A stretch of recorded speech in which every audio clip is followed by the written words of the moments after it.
అసలు కృష్ణ పరమాత్మ యొక్క ఆవిర్భావమే చాలా ఆశ్చర్యకరం. మిగిలిన అవతారాలలో పుట్టిన తరువాత లీలలు ఉంటాయి, కానీ శ్రీకృష్ణ పరమాత్మ అవతారంలో అసలు ఆయన పుట్టడమే ఒక లీల. లీల అన్న మాటని కొంచెం జాగ్రత్తగా అర్థం చేసుకోవాలి. లీల అంటే కర్మ చేయడం వల్ల వచ్చినటువంటి ఫలితాన్ని అనుభవించడం కోసం వచ్చినటువంటి ఒక సంఘటన కాదు. పరమేశ్వరుడు తనంత తాను కల్పించుకుని లోకానికి ఒక పాఠం నేర్పడం కోసమని చేసినటువంటి క్రియ. అంటే మీకు నేను ఒక ఉదాహరణ చెప్పాలి అంటే, నేను ఇవాళ మీ ముందు ఇలా మెళ్ళో పూలదండ వేసుకుని కూర్చోవడానికి శాస్త్రంలో గతంలో నేను చేసిన కర్మ ఏదో ఫలితంగా ఉంటుంది. కాబట్టి నాకు ఇవాళ ఈ విషయం మీద ప్రసంగించడానికి పరమేశ్వరుడు ఒక అధికారం ఇస్తాడు. అలా ఇప్పుడు కోటేశ్వరరావు గారు లీల చేశారండి అనకూడదు. లీల ఉండదు. గతంలో చేసుకున్న పాపపుణ్యములను బట్టి నేను ఇప్పుడు ఈ పని చేస్తున్నాను. నాకు ఏదో మోకాలు నిప్పెట్టింది అనుకోండి, గతంలో ఎప్పుడో ఏదో చేసిన పాపం ఉంది, దానికి పరమేశ్వరుడు ఇప్పుడు మోకాలు నిప్పెట్టేటట్టుగా చేసి ఆ పాపాన్ని తీసేస్తాడు. అంతేగాని నాకు మోకాలు నిప్పి రావడం లీల అనకూడదు. అవి నేను గతంలో చేసుకున్న కర్మల యొక్క ఫలితాలు. పాపము కానీ పుణ్యము కానీ అనుభవంలోకి వస్తుంది, సుఖ దుఃఖములుగా వస్తుంది. నేను పుట్టడం కర్మ. నేను ఒక మనుష్యునిగా పుట్టాను అంటే గత జన్మలో చేసుకున్న కర్మను అనుసరించి పరమేశ్వరుడు నాకు మనుష్య జన్మనిస్తాడు. భగవంతుడు పుట్టడం కర్మ కాదు, లీల. ఎందుచేత అంటే లోకోద్ధరణ కొరకు శరీరమును తీసుకోవలసిన అవసరం లేని పరమాత్మ శరీరాన్ని స్వీకరిస్తాడు. ఆయన కృష్ణ పరమాత్మ యొక్క జననమే ఒక లీల. ఎందుచేత అంటే రామావతారంలో ఆయన ఎక్కడ చతుర్భుజుడై శంఖచక్ర గదా పద్మములతో కనపడలేదు పుట్టినప్పుడు. కానీ కృష్ణావతారంలో అలా కాదు. అసలు గర్భస్థమైనటువంటి కృష్ణ పరమాత్మని స్తోత్రం చేయడానికి దేవతలందరూ వెళ్ళారు. పైగా అసలు కృష్ణ పరమాత్మ పుడుతున్నాడన్న విషయం, ఆ 8వ గర్భానికి కంసుడు చచ్చిపోతాడన్న విషయం 8 గర్భాల ముందు లోక విదితం. కంసుడు అక్కర్లేని పనిని ఒకదాన్ని స్వీకరించాడు. దేవకీదేవికి వసుదేవుడితో వివాహమై వాళ్ళిద్దరూ బయలుదేరినప్పుడు తగుదునమ్మా అని చెల్లెలి మీద ప్రేమతో రథానికి సారథ్యం చేస్తానని పగ్గాలు పట్టుకుని బయలుదేరాడు. రథం వెళ్ళిపోతోంది. అశరీరవాణి పలికింది, ఒరే నువ్వు ఎంతో సంతోషంగా ఈమెని తీసుకెడుతున్నావు, కానీ ఈమె యొక్క కడుపున 8వ వాడుగా ఎవడు జన్మిస్తాడో వాడి చేతిలో నువ్వు మరణిస్తావు. అంటే అందరికీ తెలుసు 8వ గర్భంలో పుట్టేవాడే కంసుని మరణానికి కారకుడవుతాడు అని. అందుకే చెల్లెల్ని చంపైపోయాడు కూడా కంసుడు. సరే, కథ నడిచింది. తర్వాత 8వ గర్భం కదా అన్నాడు. ఆ మహానుభావుడు వసుదేవుడు ఆ కంసుణ్ణి కొంతవరకు ఉపశాంతి వహించేటట్టు చేశాడు. వెళ్ళారు. మొట్టమొదటి కొడుకు పుట్టాడు. బావా, మొదటి కొడుకు నన్ను చంపేవాడు కాదు కదా, 8వ కొడుకు కదా, మొదటి కొడుకుని చంపానన్న అపఖ్యాతి నాకెందుకు, 8వ వాడు పుట్టినప్పుడు తీసుకురా బావా, నువ్వు మాట తప్పేవాడివి కాదులే అన్నాడు. 1 2 3 4 5 6 బిడ్డల్ని ఇచ్చేశాడు. 7వ వాడు గర్భ సంకర్షణమై బలరాముడిగా పుట్టాడు. ఈ 6 పిల్లల్ని తిరిగి ఇచ్చిన తర్వాత నారదుడు వచ్చి, ఏమనుకుంటున్నావో పిచ్చివాడా, వీళ్ళందరూ దేవతాంశ సంభూతులే, నిన్ను చంపడానికి పుట్టిన వాళ్లే అన్నాడు. అయ్య బాబోయ్ అలాగా అన్నాడు. మళ్ళీ 6 పిల్లల్ని పిలిపించి చంపేశాడు. 7వ వాడు సంకర్షణుడై రోహిణీదేవికి జన్మించాడు. ఇక 8వ గర్భంలో పుట్టేటటువంటి వాడు తనని చంపేవాడే అన్న విషయం కంసుడికి అతి విశ్వసనీయంగా తెలుసు. కాబట్టి అది భగవదంశ అన్న విషయం కూడా స్పష్టంగా తెలుసు. ఎందుకంటే నిన్ను చంపడానికి శ్రీమన్నారాయణుడే ఆవిర్భవిస్తున్నాడు అని నారద మహర్షి చెప్పేశారు.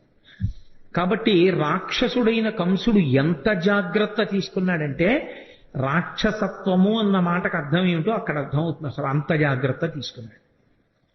లోపల సూతికా గృహం నిర్బంధం, దేవకీదేవిని స్వేచ్ఛగా ఉంచాడు. వసుదేవుడి కాళ్ళుకి చేతులకి బంధనాలు వేశాడు. ఎదురుగుండా భార్య ప్రసవం.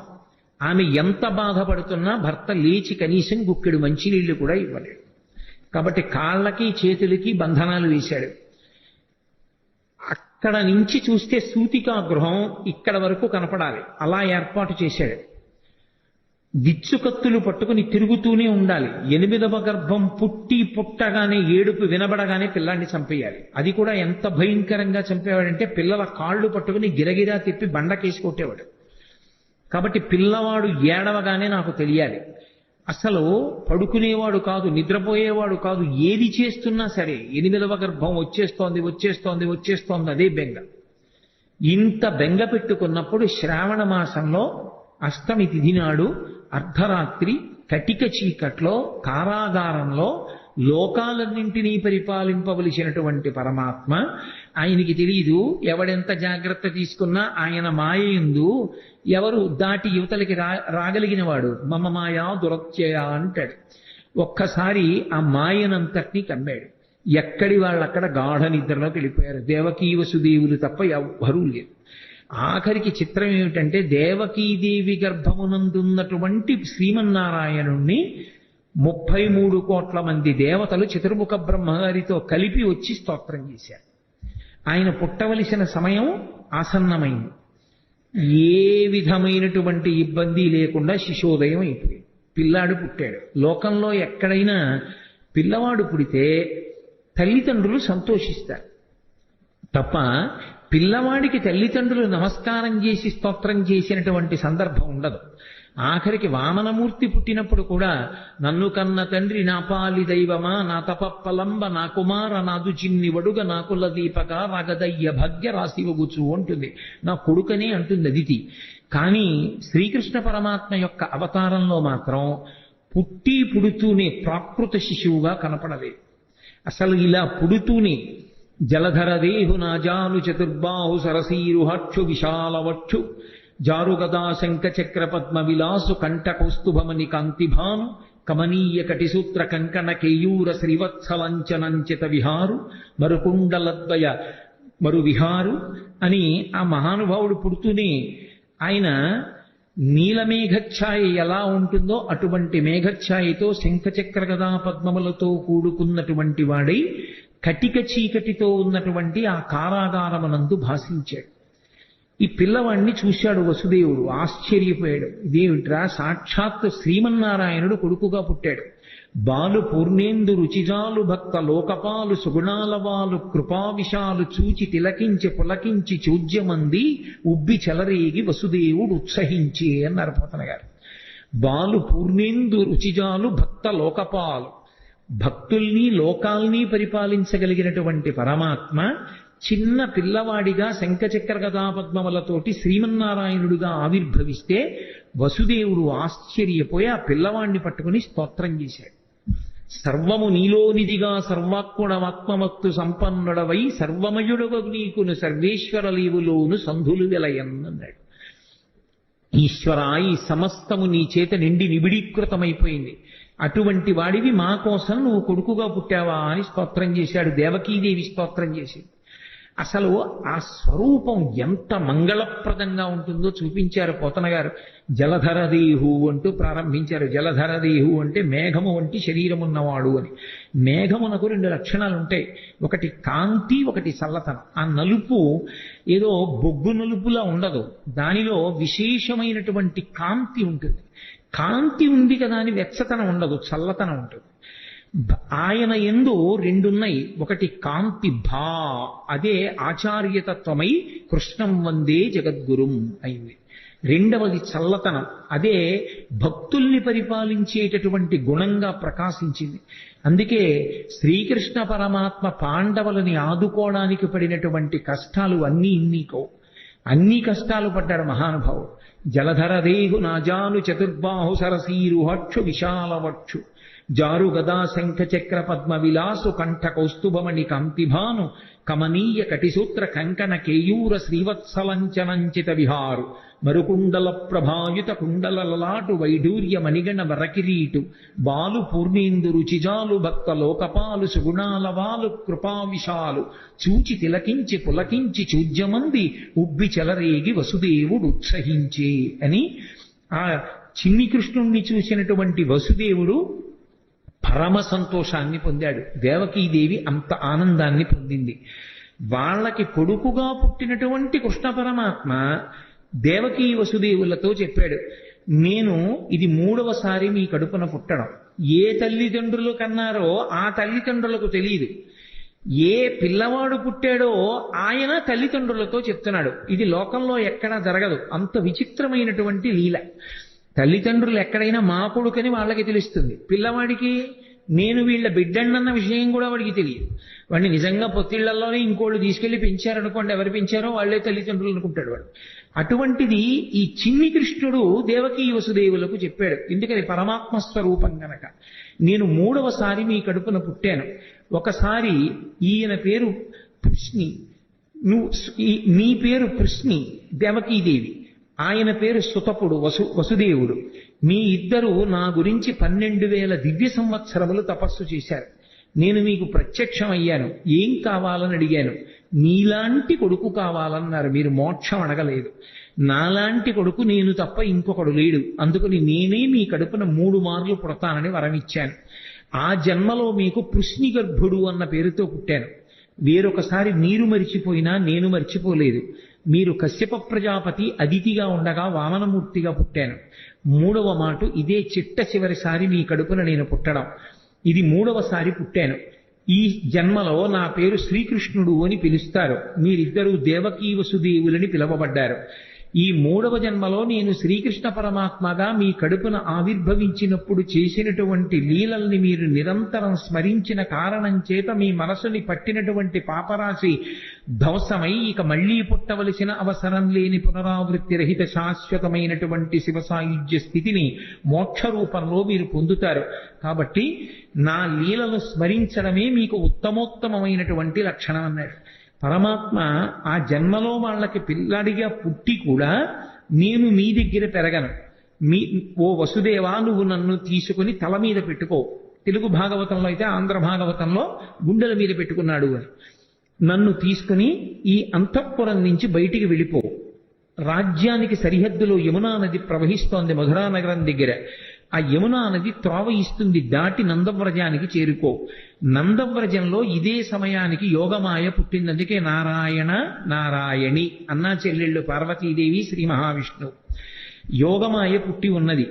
నన్ను తీసుకెళ్లి అక్కడ పడుకోబెట్టి ఆ ఆడపిల్లని తీసుకెళ్లి మళ్ళీ వెనక్కి వచ్చేసిన తరువాత మళ్ళీ నువ్వు అంతఃపురంలోకి వచ్చి కాళ్ళకి చేతులకి సంకెళ్ళు పడిపోయి యథాస్థితిని పొందిన తరువాత ఆడపిల్ల ఏడుస్తుంది.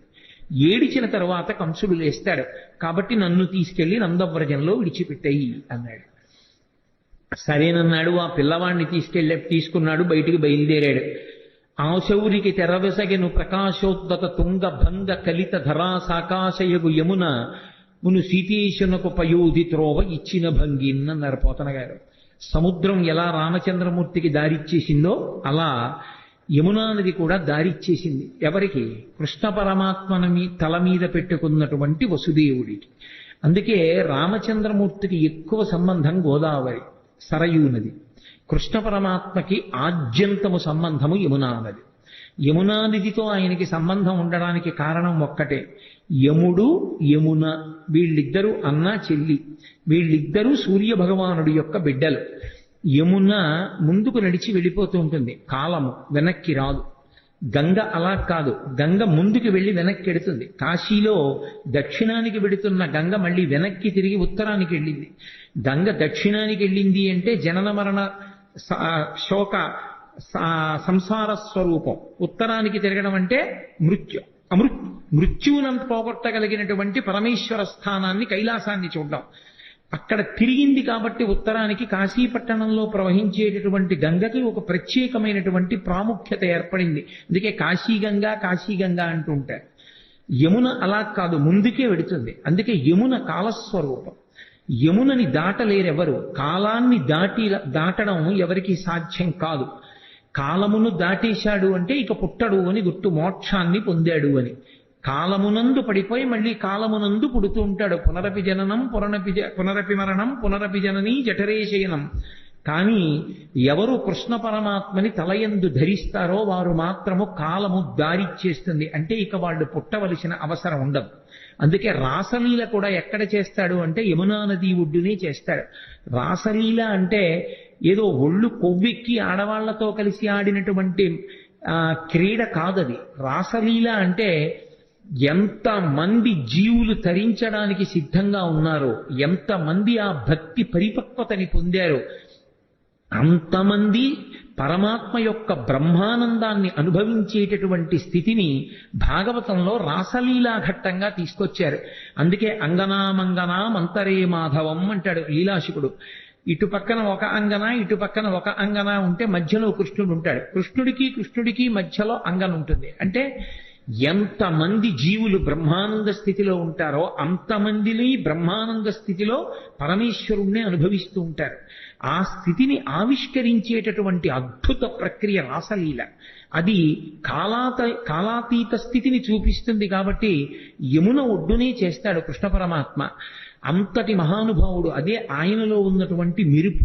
అందుకే కృష్ణుని యొక్క లీలలను అర్థమై తెలుసుకుంటే జ్ఞానము కలుగుతుంది. ఒకవేళ వాటి లోపల ఉన్న విశేషం తెలియకపోయినా పరమభక్తితో కృష్ణలీలల్ని విన్నంత మాత్రం చేత ఒక లక్షణం కలుగుతుంది. అది మీరు తెలిసి వినండి, తెలియక వినండి. మీరు మనసు మాత్రం ఆర్ద్రతతో సంస్కారవంతంగా భక్తితో ఆ లీలల్ని వింటే, కృష్ణ పరమాత్మ యొక్క స్పర్శ మనసుకి తగిలితే, ఆయన తగలగానే పాపమంతా కూడా తొలగిపోతుంది. అందుకే కృష్ణలీలల్ని ఎందుకంత గొప్పగా చెప్పుకుంటారు లోకంలో అంటే, కృష్ణలీలలు మనసుకి తగిలితే, మనసుకి కృష్ణుడితో సంపర్కం ఏర్పడితే అది పాప దాహకత్వానికి కారణమవుతుంది. అందుకు మహానుభావుడు అన్ని లీలలు చేశాడు. అది ద్వాపర యుగంలో జరిగింది. కలియుగంలోకి వచ్చేటప్పటికి భాగవతం పేరుతో వాటిని వింటాం. అందులో ప్రధానమైనటువంటివి జారలీల, చోరలీల. మీరు చూడండి, జారలీల అంటే సాధారణంగా ఎప్పుడు స్మరిస్తారంటే రాత్రి వేళ స్మరిస్తారు. ఏదో కృష్ణుడు ఇంతమంది గోపికలతో తిరిగాడని. చోరలీల అంటే తెల్లవారగానే స్మరిస్తారు. ఏదో పక్కింట్లో లేకపోతే పక్క సందులో కుక్కలు ఎక్కువ మురిగాయి అనుకోండి, ఏమిటి రాత్రి కుక్కలు అన్ని మురిగాయి, ఏమైనా దొంగతనం జరిగిందా అంటారు. చోరలీల తెల్లవారుజామున స్మరింపబడుతుంది, జారలీల రాత్రి స్మరింపబడుతుంది.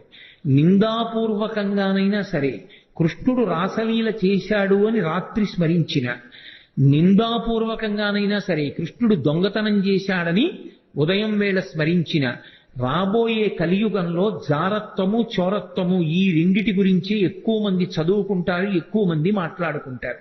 తెల్లవారి లేచి పేపర్ తీస్తే ఏముంటుంది? ఎవడు ఎత్తుకుపోయాడు, ఎవడు చట్టాన్ని పాడు చేశాడు, ఈ విషయాలే ఉంటాయి. దొంగతనాలు కావేమిటి అవన్నీ? అవి చదువుకుంటే పాపం. కనీసం దాని మీద అనురక్తి కొద్దీ కృష్ణుడి యొక్క చోరలీల చెప్పుకుంటే, కృష్ణుడు చేసిన దొంగతనమని మాట్లాడినా సరే అది మోక్షానికి కారణం. రాత్రి జారలీల మాట్లాడుకుంటే కృష్ణుడు జారుడన్నా సరే ఆయనకేం బెంగలేదు. కానీ కృష్ణ అన్న మాట ఎత్తారు కాబట్టి అది పాపాన్ని దహింపచేస్తుంది. అందుకే అసలు ఆయన పేరే కృష్ణ. కృష్ణ అంటే నిరతిశయ ఆనంద స్వరూపుడు అని అర్థం. అది నిరతిశయ ఆనందం. ఆ ఆనందంలో ఇంకా ఎక్కడా కూడా దుఃఖ స్పర్శ అనేటటువంటిది ఉండదు. అంత మహాద్భుతమైనటువంటి అవతారం శ్రీకృష్ణావతారం. అటువంటి శ్రీకృష్ణావతారం యమునా నదితో ఎక్కువగా సంబంధాన్ని కలిగి ఉంటుంది. అందుకే మళ్ళీ ఒకసారి వెనక్కి రండి.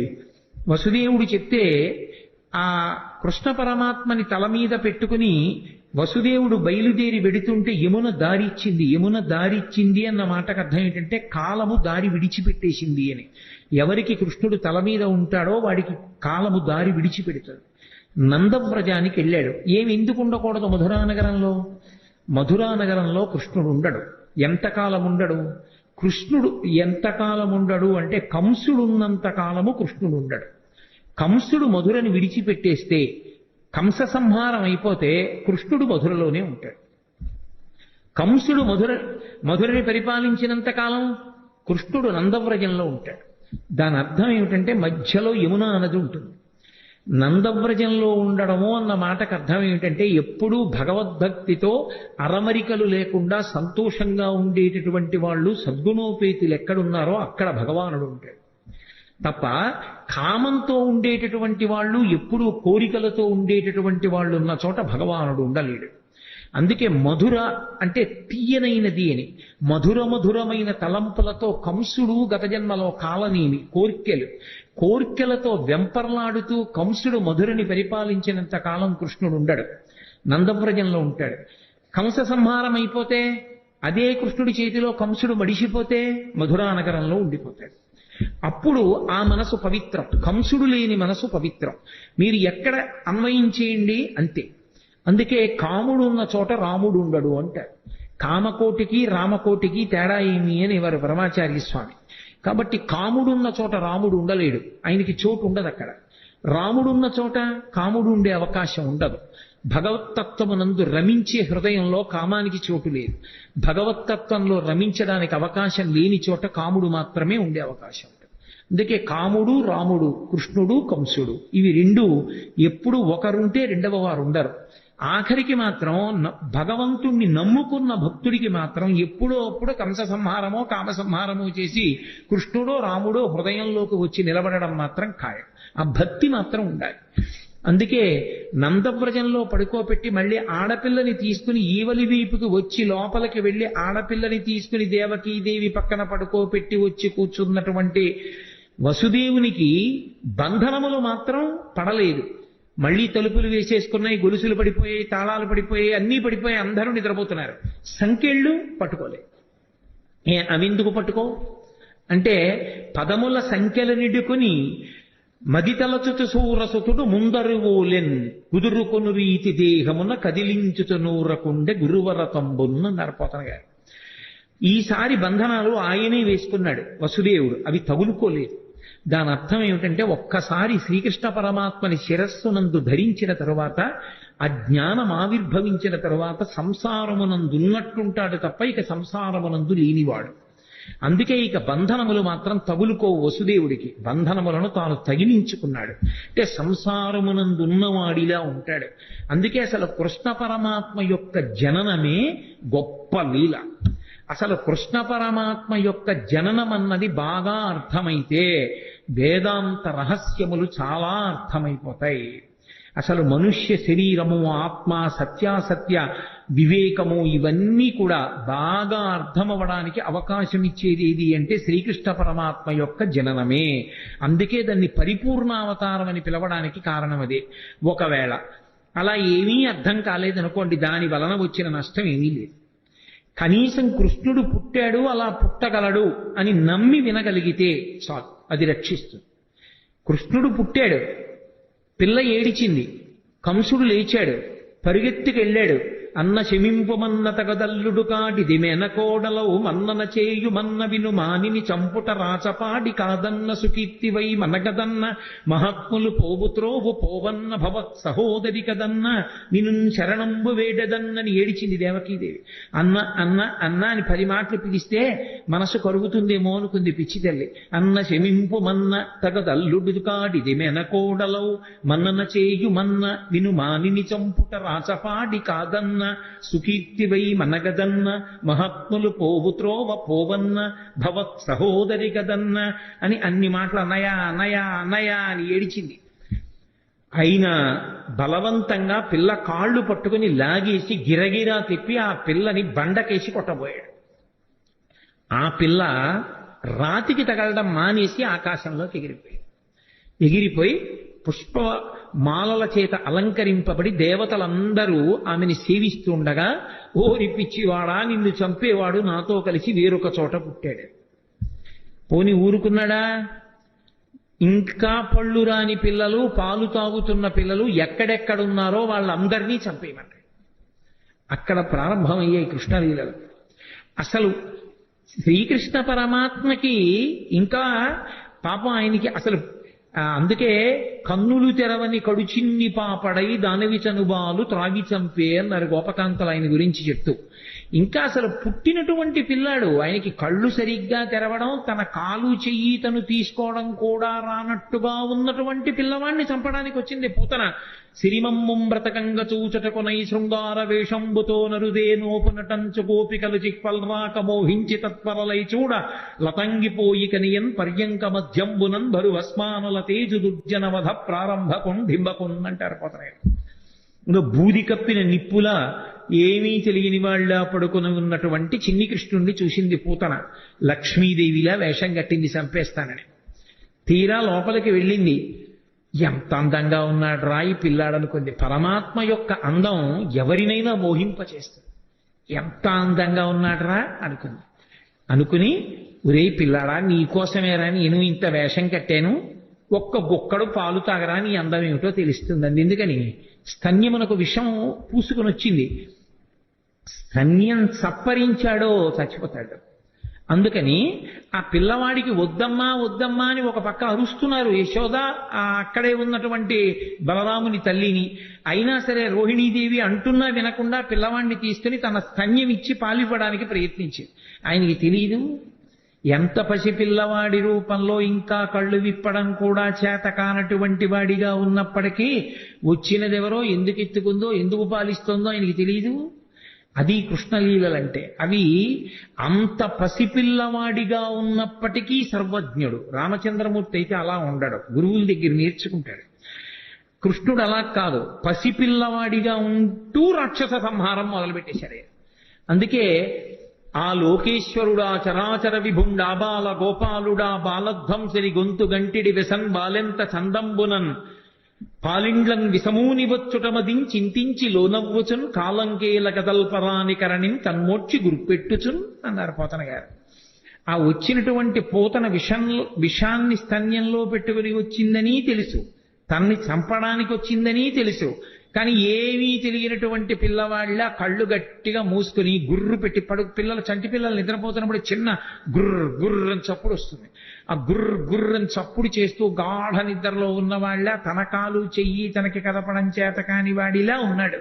ఎందుకని పిల్లలకు అలవాటు ఉంటుంది, ఈ బొటనవేలు ఇక్కడికి తెచ్చి నోట్లో పెట్టుకోవాలని వాళ్ళ తాపత్రయం. కానీ వాళ్ళ చెయ్యే వాళ్ళ నోరే, కానీ ఈ చెయ్యి ఇక్కడికి వెళ్ళదు. ఎందుకనంటే వాళ్ళకి ఆ బలం ఉండదు. లేక చెయ్యి ఇలా ఇలా ఇలా ఇలా పోతుంది, పోయి ఇక్కడ పెట్టుకుందాం అంటే ఇలా పోతుంది. అది పోయేటప్పటికి వాడు ఏదో ఇంకొకడెవడో వాడి చెయ్యి లాగేశాడన్నట్టుగా ఏడవడం మొదలు పెడతాడు. కాలంగేల కదల్పరాని కరణిం కన్మోడ్చి గుర్పెట్టుచున్. తన కాలు చెయ్యి తనకి సక్రమంగా కదపడం చేత కాని పిల్లవాడు ఎలా ఏడుస్తాడో అలా అంత అమాయకంగా ఉన్నవాడు ఇలా నిద్రపోతున్నప్పటికీ కూడా తనకి పాలివ్వడానికి వచ్చినటువంటి పూతనా స్తన్యముల యందు విషం పెట్టుకుని వచ్చిందని తెలుసుకున్నటువంటి పరిపూర్ణ జ్ఞానము కలిగినటువంటి కృష్ణ పరమాత్మ అక్కడ పక్క మీద అలా పడుకుని నిద్రపోతుంటే ఏమీ తెలియని దానిలా వచ్చి ఎత్తుకుని పాలివ్వడం మొదలుపెట్టింది. నిజంగా ఆ చిన్ని కృష్ణుని యొక్క మూర్తి మన మనస్సు మీద ముద్రపడాలని పోతన గారి తాపత్రయం. ఎంత లైవ్ టెలికాస్ట్ ఆయన ప్రసారం చేశారు. శాబ్దిక ప్రత్యక్ష ప్రసారం భాగవతం. మేల్కొన్న తెలగున మెర్లన కరువిచ్చి క్రీగంట చూచుచు గిదిసి నీల్గి ఆవులించుచు చేతుల అకసంబున జాచి యొదిగిలియ కన్న యోజనూది బిగిచన్ను కవకేల కబళించి పీడించి గొక్క గొక్కకు గుటుకు గుటుకు మనుచు ఒక రెండు గుక్కలను విధ ప్రాణముల సైతము మీనిలో సత్వమెల్ల త్రావెనదియును గుండెలు తల్లడిల్ల ఇతర బాలుర క్రియవాడ వీవు కావు చన్ను విడువుము విడువుము చాలుననుచు. ఆ పిల్లవాడు చిన్ని కృష్ణుడు నిద్రలేచినటువంటి సందర్భాన్ని అంత హృద్యంగా వర్ణించారు. బాగా నిద్రపోతున్న పెద్దవాడిని వెళ్ళి లేపామనుకోండి, బుద్ధి ఉందా లేదా, ఎందుకు అలా లేపుతామని కోప్పడతాడు. పసిపిల్లలు అలా కాదు, బాగా నిద్రపోతున్నా వీడు పొద్దున్న ఎప్పుడో 7ంటికి పాలు తాగాడు, కానీ ఇవాళ ఏమిటి ఇలా గుర్రుపెట్టి నిద్రపోతున్నాడు, వీడు 9 అయిపోయింది, పిల్లాడికి ఆకలేస్తుందని అమ్మ లేపేస్తుంది. లేపేసి పాలిద్దామని ఒళ్ళో పడుకోబెట్టుకుంటే వాడు ఏం ఏడవాడు లేపేసిందని. కానీ వాడి ఎంత బద్ధకం, ఏదో పెద్ద అలిసిపోయిన వాళ్ళలాగా ఆ విప్పలేక కళ్ళు విప్పినటువంటి వాళ్ళలాగా ఆ కళ్ళు ఇలా విప్పి ఇలా విన్నుపం ఇలా విరుచుకుని గిదిసి నీల్గి ఆవులించుచు చేతుల అకసంబున చాపి ఆ చిన్ని నోరింత ఆవలించి 2 చేతులు ఇలా ఆకాశంలోకి ఎత్తి ఏమిటో ఇలా ఆడించి ఓసారి చేతుల అకసంబున జాచి యొదిగిలియాకొన్న యోజనూది బిగిచన్ను కవకేల కబళించి పీడించి గొక్కకు గుటుకు గుటుకు మనుచు. పోతన గారికి వినపడింది ఆ గుటుక్కుమన్న చప్పుడు కూడా. ఆ స్తన్యాన్ని ఆ చిన్ని పూల పొట్లం లాంటి చేత్తో పట్టుకుని గుటుక్కుమంటూ 2 గుక్కలు తాగాడు అంతే. ఇప్పటి వరకు అందరికీ పాలిచ్చి చంపిన పూతన ఇతర బాలుల క్రియవాడవివు కావు. ఓరి నాయనో, ఎంతో మందిని చంపాను కానీ నువ్వేమిట్రోయ్, 2 గుటకలు లాగేటప్పటికీ నా ప్రాణాలన్నీ పోతున్నాయి, వదులు వదులు అంటోంది ఆవిడ. గుక్కకు గుటుకు మనచు ఒక 2 గుక్కల నువిద ప్రాణముల సైతము మేనిలో సత్వమెల్ల త్రావె నదియును గుండెలు తల్లడిల్ల ఇతర బాలుల క్రియవాడవివు కాదు. చన్ను విడువుము చాలు నమ్మచ్చు. చాలు, వదిలేరా వదిలేరా అని ఆవిడంటుంది. పట్టి విడవరాదు నా చెయ్యి అని ఆయన వదిలిపెడతాడా? ఆయన విడిచిపెట్టలేదు. ఆఖరికి ఆ శరీరం 13 కిలోమీటర్ల దూరం పడిపోయింది పోతన. అవి బాల్య లీలలంటే కృష్ణుని యొక్క లీలలు అంత అద్భుతంగా ఉంటాయి. ఏమీ ఎరగని వాళ్ళ పోతన శరీరం మీద పడి ఏడుస్తూ ఆడుకుంటున్నాడు. పాపం 13 కిలోమీటర్ల శరీరం దాని మీద ఎక్కి పెరిగెత్తింది ఆ పిచ్చి తల్లి యశోదాదేవి. ఆ గోపాల బాలురు గోపకాంతలు ఇంతమంది వెతికారు. నేలంగూలిన మేటి పెన్నురమపై నిర్భీతి క్రీడించు ఓ బాలారమ్మని మూపు చేర్చుకొని సంస్పర్శించి ఆరార్చుచున్ గోలాంగూలము తిప్పి గోరదములం చల్లించి గోమూత్రముంజల్లి తద్బాలాంగంబుల గోమయంబలదిరా 12 నామంబులను. ఎక్కడ పిల్లవాడు బెంగపెట్టేసుకున్నాడో, ఎక్కడ భయపడిపోయాడో, ఇంత పెద్ద శరీరం మీద పడిపోయాడని పాపం ఆ పిచ్చి తల్లి యశోద గోపకాంతలో ఆయన్ని పగపగబా తీసుకెళ్లి ఓ ఆవు దగ్గరికి తీసుకెళ్లి దాని వెనకాతల కూర్చోబెట్టి తోక దాని ఆయన చుట్టూ తిప్పి ఆ పేడ తీసుకొచ్చి ఆవు మూత్రం తీసుకొచ్చి ఆయన 12 అవయవాల మీద పెట్టి ఏదో శిరస్సును కేశవుడు రక్షించుగాక, హృదయమును గోవిందుడు రక్షించుగాక, మోకాళ్లను అధోక్షజుడు రక్షించుగాక, ఆయన 12 నామాలతోటే ఆయనకి రక్ష పెట్టారు. ఏమీ తెలియని వాళ్ళగా, నిజంగా అమాయకంగా ఉన్న వాళ్ళలాగే ఆయన అమ్మతోటి అంత రక్ష పెట్టించుకున్నాడు. చిత్రం ఏమిటంటే 2 గుక్కలు తాగినందుకు గాను ఆ వసుదేవుడు మధురానగరం నుంచి తిరిగొస్తూ ఇంత పెద్ద శరీరం అడ్డంగా పడిపోయింది ఏమిటని పెద్ద పెద్ద కట్టె పుల్లలు ఇంధనాలు తీసుకొచ్చి దాని మీద పడేసి అగ్నిహోత్ర సంస్కారం చేసి వాసన వస్తుందని ఉత్తరీయ ముక్కుకు అడ్డం పెట్టుకుని వెళ్ళిపోతున్నారు. రగిలి పొగులు మగువ దేహము నుండి అగరు పరిమళముల పగలు వెడలే దేహకల్మషములు శ్రీహరిముఖమున త్రామబడుట చేసి భూవరేణ్య అంటారు పోతన గారు. 2 గుక్కలలో నేను నాది అన్న అహంకార మమకారాలన్నీ తాగేశాడు కాబట్టి ఆమె శరీరమునందు ఏ కల్మషం లేదు. అందుకే ఆమె శరీరం కాలిపోతుంటే అగరవత్తులు కాలిపోతున్న సువాసనలు వచ్చాయి. కన్న తల్లి ఏ స్థితి పొందుతుందో అటువంటి స్థితి పూతన పొందేసింది. దీని లోపల ఉన్నటువంటి తత్వం అర్థం అవ్వచ్చు, అర్థం కాకపోవచ్చు. కానీ చిన్ని కృష్ణుడు పాలు తాగి పూతనా సంహారం చేసినటువంటి సందర్భాన్ని వింటున్నప్పుడు మనసు రమించి ఆ చిన్ని కృష్ణుడి మీద హత్తుకుందనుకోండి, చాలు. ఆ కృష్ణ పాద స్పర్శ చాలు సమస్త పాపములను తొలగతోస్తుంది. అంత శక్తివంతము. అందుకే అసలు పెద్దవాడైపోయినటువంటి కృష్ణ పరమాత్మ చేసినటువంటి లీలల గురించి చెప్పుకున్న కన్నా శ్రీకృష్ణుని యొక్క బాల్యలీలల గురించి చెప్పుకున్నట్టుగా చెప్పుకోరు పెద్దవాడి లీలలు. ఎందుచేత అంటే పెద్దవాడైపోయిన కృష్ణుని యొక్క లీలలు చాలా గంభీరంగా ఉంటాయి. చిన్ని కృష్ణుడిగా చేసినటువంటి లీలలు హృద్యంగా ఉంటాయి, ఆకర్షణీయంగా ఉంటాయి, ఆబాలగోపాలాన్ని ఆకర్షిస్తాయి. అందుకే వ్యాసుల వారు ఎంత అనుభవించారో, పోతన గారు ఎంత అనుభవించారో, మధుసూదన సరస్వతి ఎంత అనుభవించారో, లీలాశుకుడు ఎంత అనుభవించాడో, బాల్యలీలలకు ఉన్నంత గొప్ప స్థానం శ్రీకృష్ణ పరమాత్మ యొక్క అవతారంలో నిజానికి పెద్దవాడైపోయినటువంటి కృష్ణుడి యందు లేదని నేను అనను. కానీ మనం కూడా బాలకృష్ణుడి యొక్క మూర్తిని చూస్తే పొందేటటువంటి ఉత్సాహం పెద్ద కృష్ణుని యొక్క మూర్తిని చూస్తే పొందాం. బాలకృష్ణుని యొక్క లీలలు అంత అద్భుతంగా ఉంటాయి. అందుకే ఆ పోతన గారు బాలకృష్ణుడి యొక్క లీలల్ని ఎన్నిటినీ చెప్పారు. బాలురకు పాలు లేవని బాలింతలు మొరలు పెట్టపకపకన గియా బాలుండాలము చేయుచు ఆలకు గ్రేపులను విడిచనంబోజాక్షి వారిల్లు సొచ్చి కడవల దూరంబుగ నీయి త్రాగితుదనా కడవల్ వీరింట నీసుతుండిడ వారికి వీరికి పెద్దవాదయ్య సతీ ఆడంజని మీగడ పెరుగోడక నీసుతుడు త్రావి ఒక ఇంచుకత కోడలి మూతింజరిమిన కోడలు ముచ్చనుచు అత్త కొట్టెల తాంగి. నేను వీటికి అర్థాలు చెప్పక్కర్లేదు, మీకు ఆ పద్యం చదువుతుంటేనే అర్థమైపోతుంది. స్వార్థపరులైనటువంటి అత్తాకోడళ్ళు కడవల్లో వెన్నదాచుకునేవారు. కృష్ణుడు ఎక్కడొస్తాడో అని. కృష్ణుడు ఏం చేశాడంటే రానే వచ్చాడు, రాత్రి వచ్చాడు, శుభ్రంగా వెన్నంతా తినేశాడు. వెళ్ళిపోయే ముందు కొంచెం వెన్న కోడలు మూతికి రాసి వెళ్ళిపోయాడు. అత్తగారు పొద్దున్న లేచి కడవ దగ్గరికి వెళ్ళింది. కడవలన్నీ ఖాళీ. కోడల్ని లేపడానికి వచ్చింది, మూతి మీద వెన్న ఉంది. ఆశిముత్సా రాత్రి నేను పడుకున్న తర్వాత వెన్నంతా తినేశావా అని ఆ కోడల్ని పట్టు కొట్టింది. దాచుకున్న వాళ్ళు అలా ఉంటారు. వచ్చిన అతిథుల్ని ఆదరించినటువంటి వాళ్ళు ఎంత అందంగా ఉంటారో, సంసారాలు ఎంత బాగుంటాయో చెప్పడానికి ఒక్కొక్క లీల వెనక మళ్ళీ ఒక్కొక్క తాత్పర్యం.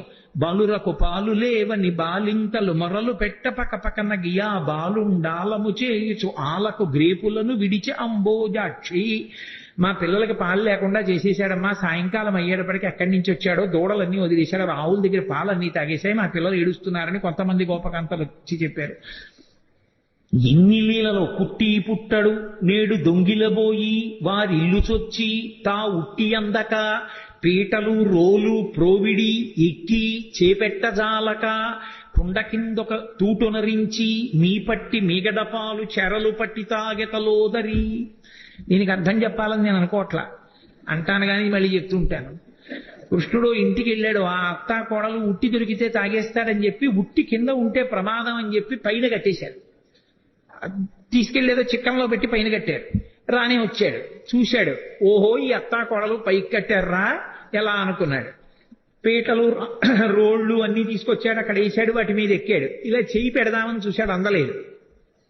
పీటలు రోళ్లు వేసుకున్న అందనంత పైకి పెట్టేశారా, వీళ్ళ పని చెప్పాలనుకున్నాడు. ఓ రాయి ఒకటి తీసి కిందకి అన్నం పెట్టాడు, చక్కగా పైనుంచి కారిపోతోంది. హాయిగా అందరూ చేరలు పట్టి తాగారు, వెళ్ళిపోయారు. భాగవతం కాదు కానీ నాకు ఇది చెప్పినప్పుడల్లా జ్ఞాపకం వస్తూ ఉంటుంది. ఒక చోట ఒక అత్తా కోడలు అంతకన్నా చాలా తెలివైన వాళ్ళు ఇలా వచ్చి ఎక్కడో ఉట్టి కట్టి పెట్టినా తాగేస్తున్నాడని వాళ్ళు ఏం చేశారంటే కుండ చుట్టూ గంటలు కట్టారు. వచ్చి ముట్టుకున్నాడో గంటలు మోగుతాయి, అప్పుడు పట్టుకోవచ్చు అనుకున్నాడు. ఆయన ఏం చేశాడు, పీట వేసుకున్నాడు, రోడ్లు వేసుకున్నాడు, పిల్లల్ని ఎక్కించాడు, ఆ వీపులు ఎక్కాడు, దగ్గరికి వెళ్ళాడు. ఎలా ముట్టుకోవడం, ముట్టుకుంటే గంటలు మోగుతాయి. చూశాడు పరాత్పరుడు, ఆయన శాసనానికి ఏది లొంగదే. ఓ గంటలలారా మీరు మ్రోగపడు అన్నాడు. అవి విన్నాయి. చక్కగా వెన్న తీశాడు, పిల్లలందరికీ పెట్టాడు. ముందు వాళ్ళకి పెడితే కంత అంత ఎండవు, అందరికీ అందింది. ఇప్పుడు ఆఖరణ తను తీసుకుని ఇలా నోటి దగ్గర పెట్టుకున్నాడు, గంటల గనకడ మోగి. అరే మిమ్మల్ని మోగద్దన్నాను కదా, ఎందుకు మోగారన్నాయి. ఏం చెప్పమంటావు పరమేశ్వర, వాళ్ళకి పెడితే ఊరుకున్నా, నువ్వు నోట్లో పెట్టుకుంటే నైవేద్యం అలవాటు గంట మోగడం, అందుకని మోగేశామన్నాయి. అలా ఎంతమంది ఎన్ని అనుభవించారో మహానుభావుడు. వేలుపుల్లటి నాకంటెను వేలుపు మరి ఎవ్వడనచుబి కవకెన గిమా వేలుపుల్ల గోడపైనో హేలావతి నీత నూజుడింగిలి చేసన్. వచ్చిన పిల్లలకి అతిథులకి అన్నం పెట్టకుండా ఏమిటో బొమ్మలను అన్నీ పెట్టి నైవేద్యాలు అంటూ కూర్చుంటామేమిటి, నేనే పెద్ద పరమేశ్వరుణ్ణని చెప్పి ఆవిడ కళ్ళు మూసుకు ధ్యానం చేస్తుంటే చక్క చక్కెర పొంగలి అవి తినేసి మిగిలింది ఆ బొమ్మలకి రాహేసి వెళ్ళిపోయాడు. నాకన్నా వేలిపోవడం నీ తిన్నానులే చాలన్నాడు. కొడుకులు లేరని వకసతి వగవగ తన్ను మగనిగా గైకొనినన్ కొడుకులు కలిగెదర నిపై పడినాడిది వినువు శిశువు పనులే తల్లి అంటుంది ఇంకో గోపికొచ్చి. ఏదో పాపం గోపబాలుడు అందరూ ఆవుల్ని పట్టుకుని వెళ్ళిపోయారు. పెళ్ళై చాలా కాలం అయింది, ఈ అమ్మాయికి పిల్లలు పుట్టలేదని ఏదో మాట్లాడుకుంటున్నారు వాళ్ళు. ఎక్కడి నుంచి వచ్చాడో గబగబా వచ్చాడు. మీ ఆయన్ని నమ్ముకుంటే ఏం పిల్లలు పుడతారమ్మా, నన్ను నమ్ముకోనా ఆవిడ మీద పడ్డాడు. అది వచ్చి చెప్పింది ఓ గోపకాంతం. అది ధూర్తచేష్టితంగా కనిపిస్తుంది వినడానికి, కానీ అది ధూర్తచేష్టితం కాదు. పుట్టు గొడ్రాళ్లకు బిడ్డలిచే గోవిందుడే అని భక్తి కలిగి ఉంటే నా యందు అమ్మా నీ గర్భదోషాన్ని తొలగించి నీకు సంతానం ఇస్తాను అని దాని అర్థం. కాబట్టి చేబంతి తప్పెపడనని ప్రాబల్యము తోడ వచ్చి భవనము వెనుకన్ మా పట్టి జలకమాటగ మీ బిడ్డడు వలువ తెచ్చెనల తొకతగునే అంటుంది ఓ గోపికొచ్చి. పడతి నీ బిడ్డడు మా కడవలలో నున్న మంచి కాగిన పాల పడచులకు పోసి చిక్కిన కడవలపో నడిచ యాజ్ఞ కలదో లేదో అంటుంది ఇంకో గోపికొచ్చి. ఎంతమంది ఎన్ని చాడీలు చెప్పారో. ఇన్ని చెప్తే ఆ యశోదంది అన్య మెరుగడు తన ఎంత ఆడుచుండు మంచి వాడితడెగ్గులు మనరమ్మ రామలారత్రిలోకాభిరామలార అంది. ఎందుకమ్మా అని మాట్లాంటారు, మా పిల్లాడు ఎప్పుడు గుమ్మం దాటి వెళ్ళనివాడు అంటుంది. అంటే ఇప్పుడు నేను భాగవతం అంతా నేను ఎక్కడ చెప్పను, మీరందరూ విన్నవాళ్ళే. ఒక్కొక్క లీల వెనక మళ్ళీ ఎంతో పరమార్థం ఉంటుంది. ఆ పరమార్థం అర్థమైనా అర్థం అవ్వకపోయినా ఇప్పుడు నేను లీల ఒకటి చెప్తుంటే మీ అందరూ పక్కున నవ్వారు. పక్కున నవ్వారంటే మీ మనసుని స్పృశించిందా లేదా లీల? ఆ చిన్ని కృష్ణుని యొక్క పాదం తగిలింది, ఆయన మనసులోకి వెళ్ళాడు. ఆయన మనసులోకి ప్రవేశించిన ఉత్తర క్షణంలో పాపం ధ్వంసం అవుతుంది. అందుకోసం భాగవత శ్రవణం చేస్తారు. అందుకే భాగవతం సప్తాహంగా వింటుంటారు. భాగవతం సప్తాహంగా వినడానికి కారణం ఏమిటి అంటే 7 రోజులుగా వినడానికి కారణం 8 రోజు వినకూడదని కాదు. ఎవరు ఎంతకాలం బ్రతికినా బ్రతికేది 7 రోజులే. 70 ఏళ్ళు ఉండనివ్వండి, 80 ఏళ్ళు ఉండనివ్వండి, 100 ఏళ్ళు ఉండనివ్వండి. ఆది సోమ మంగ బుధ గురు శుక్ర శని తప్ప బతకడానికి 8వ రోజు లేదు, చావడానికి 8వ రోజు లేదు. ఉండేది 7 రోజులే కాబట్టి ఆ 7 రోజులు భాగవత శ్రవణం చెయ్యవలసిందే. భాగవత శ్రవణం చేస్తే పరమేశ్వరుని యొక్క అవతార కథలు, కృష్ణ పరమాత్మ యొక్క కథలు వింటే పాపరాశి ధ్వంసం అవుతుంది. కాబట్టి ఆ పాపరాశి ధ్వంసం అవడానికి మార్గం శ్రీకృష్ణ పరమాత్మ యొక్క లీలలు వినడమే. కాబట్టి భాగవత శ్రవణం చేస్తూ ఉంటారు. ఎంతమంది పెద్దలు ఎన్ని రీతులు అనుభవించారో మహానుభావుడు. నేను మీకు తెలుసు, నేను తరచుగా అంటూ ఉంటాను, శ్రీకృష్ణ కర్ణ ఎప్పుడు చదివిందో, నేను ఈ భాగవతం శ్రీకృష్ణ కర్ణామృతం ఇవన్నీ ఎప్పుడో ఏదో సభలో అంటుంటాను, కానీ ఎన్నాళ్ళు అయిందో నేను అసలు ఆ పుస్తకాలు పట్టుకుని చదివి. ఏదో ఇక్కడ ఏదో కృష్ణావతారం అని ఇవాళ పరమేశ్వరుడు జ్ఞాపకానికి తెస్తున్నాడు కాబట్టి ఆ పద్యాలు చేస్తున్నాను అంతేగాని శ్రీకృష్ణ కర్ణామృతంలో ఆ కృష్ణ పరమాత్మ యొక్క లీలలు ఎంత అద్భుతంగా ఆవిష్కరిస్తాడో. ఓ చోట అంటాడు లీలాశకుడు, ఏదో ఒక గోపకాంత చాలా కాలం అయిపోయింది, ఎవరింట్లోనూ చిక్కపట్టలేదు ఈ కృష్ణుడు, వస్తున్నాడు వెన్నెత్తుకుపోతున్నాడు, ఎలా అయినా పట్టుకోవాలి. యశోద మా అబ్బాయి అలాంటి తప్పులు చేయడం మాని కదా అంటోంది, రెడ్ హ్యాండెడ్ గా పట్టుకున్నాడంటారే, అలా వెన్న చేత్తో ఉన్న కృష్ణుడిని పట్టుకోవాలనుకో అని కావాలని కడవ తీసుకెళ్లి గుమ్మం దగ్గర పెట్టి వస్తాడుగా. భలే దొరికారా వీళ్ళు ఎవరో అనుకుంటాడు. వస్తాడు, తను తలుపు చాటును నించుంది, పట్టుకుంటాను ఈసారి. ఈ ఉత్తి చేత్తో ఉంటే మళ్ళీ అమ్మో ఏం దబాయిస్తాడో, కొంచెం నోటికి కూడా పూసుకున్నాక పట్టుకుంటాననుకో. తలుపు చాటున నించుని చూస్తుందో వచ్చేసాడు. వచ్చేస్తే తెలిసిపోతుంది అదేంటి, ఏదో చిరుబొవ్వ గజ్జెలు చిన్ని కృష్ణ నిన్ను నే కోరి కొలుతూ అన్నట్లుగా ఆ గజ్జెలు పెట్టుకుని వస్తాడు చప్పుడు చేసుకుంటూ. వచ్చి వెనకాల పిల్లలందరూ వస్తారు. ఆవిడ పక్కనే ఉంది పట్టుకుందామని. తెలియదు కదా, తెలియదని మనం అనుకోవాలి అందాక. అందుకు తెలియదు ఆ పక్కనే ఉంది గోపిక పట్టుకోవడానికి. అందుకని ఒక్కొక్కళ్ళని సంజ్ఞ చేశాడు. వచ్చేశాడు, తీస్తున్నాడు, పెడుతున్నాడు, చక్కగా ఒక్కొక్కడు పుచ్చుకుంటున్నాడు. బఫే భోజనంలా ప్లేట్ పెట్టుకుని వెళ్ళిపోతున్నాడు తినడానికి. ఆఖరణ అందరే అయిపోయింది లైన్, ఎవరు లేరు కాబట్టి ఇప్పుడు తను తినచ్చు. కూర్చుని అలాగో గోపికలు లేరు, ఈ ఇంట్లో పిచ్చేళ్ళు బయట పెట్టి వెళ్ళిపోయారని చెప్పి చక్కగా తీసుకుని ఇలా నోట్లో పెట్టుకున్నాడు. పెట్టుకోగానే గోపిక వచ్చి పట్టుకుని ఆ కృష్ణుణ్ణి చూసింది. పిల్లాడు కదా, భయపడిపోయి ఇలా అనాలి, ఏమీ అనలేదు, ఇలా చూశారు అన్నట్టు. అయిపోయి ఇదేమిటి ఇంత ధైర్యం అనుకుని అసలు ఏమంటాడో చూద్దామని కస్తంబాల, ఎవరు పిల్లాడా నువ్వు, తెలుసు కృష్ణుడే, ఎవరు నువ్వు అని. ఆయన ఏమనాలి, నేను కృష్ణుణ్ణి అనాలి. ఆయన కృష్ణుణ్ణి అనలేదు. బలానుజ, బలరాముడి తమ్ముడు అన్నాడు. మధ్యలో ఆయన ఊసిందుకు? ఆయన ఏమైనా వచ్చాడా, తిన్నాడా, దొంగతనాలు చేశాడా? అంటే ఎక్కువ మందిని ఇన్వాల్వ్ చేస్తే శిక్ష తక్కువ పడుతుంది. అందుకని పాపం ఏ పాపం ఎరగని అన్నగారిని తీసుకొచ్చాడు. నా పేరు చెప్పడం మానేసి అన్నయ్య పేరు చెప్పడం. కస్తంబాల బలానుజ. అమ్మ బాబోయ్, గుండెలు తీసిన బంటు, నీ పేరేమిటంటే బలరాముడి తమ్ముడు అంటున్నాడు, తన పేరు చెప్పట్లేదని ఆవిడ కిమిహతే, ఇక్కడికి ఎందుకు వచ్చావు? ఓసారి ఇలా చూసి, ఓ మా ఇల్లు కాదా, మన్మందిరాశంకయా, మా ఇల్లు అనుకున్నాను. అమ్మ బాబోయ్, మీ ఇల్లు అనుకుని వచ్చావా? ఇంత నిజంగా గుండెలు తీసిన బంటూరా నాయనా నువ్వు అనుకుని ఓ సరే పోన్లే. యుక్తం తం నవనీత పాత్ర వివరే హస్తం కిమర్థం యసేహే. బాగుందిరా నాయన, మరి వెన్నకుండలో చెయ్యెందుకు పెట్టావు? ఆయన అన్నాడు వెంటనేను, అమ్మా కాసేపు గట్టిగా మాట్లాడుకుంటా ఉంటావా? మాతకంచనవత్సకం మృగయితం మాదా విషాదం క్షణ ఇత్యేవం వరవల్లవీ ప్రతివచ కృష్ణస్య పుష్ణాతునః.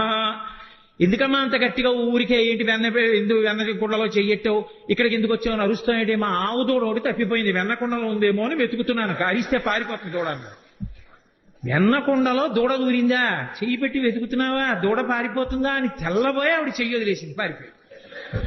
అలా నిర్భయంగా గోపకాంత పట్టుకున్నా కూడా తిరగబడి జవాబు చెప్పిన కృష్ణుడు ఉన్నాడే, ఆయన మమ్ము రక్షించుగాక అంటాడు. కృష్ణస్య పుష్ణాతునః. నహ అంటే సంస్కృతంలో మమ్ములను అని.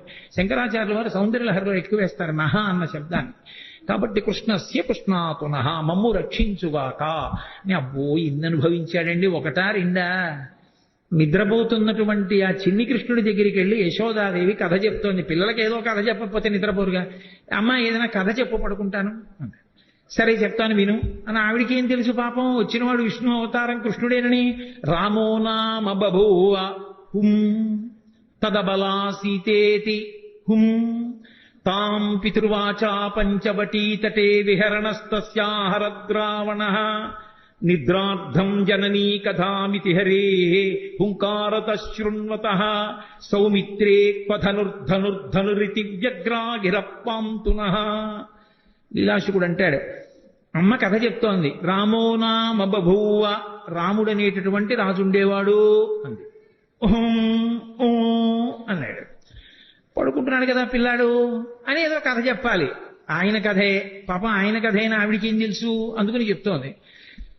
రామో నామ బభూవ హుం తదబలా సీతేతి హుం, ఆయనకి భార్య ఉండేది, ఆవిడ పేరు సీతమ్మ అన్నాడు.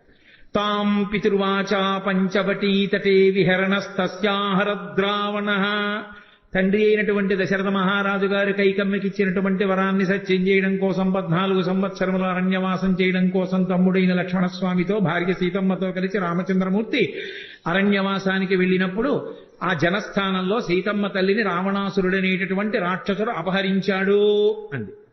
ఇప్పుడు అనలేదు.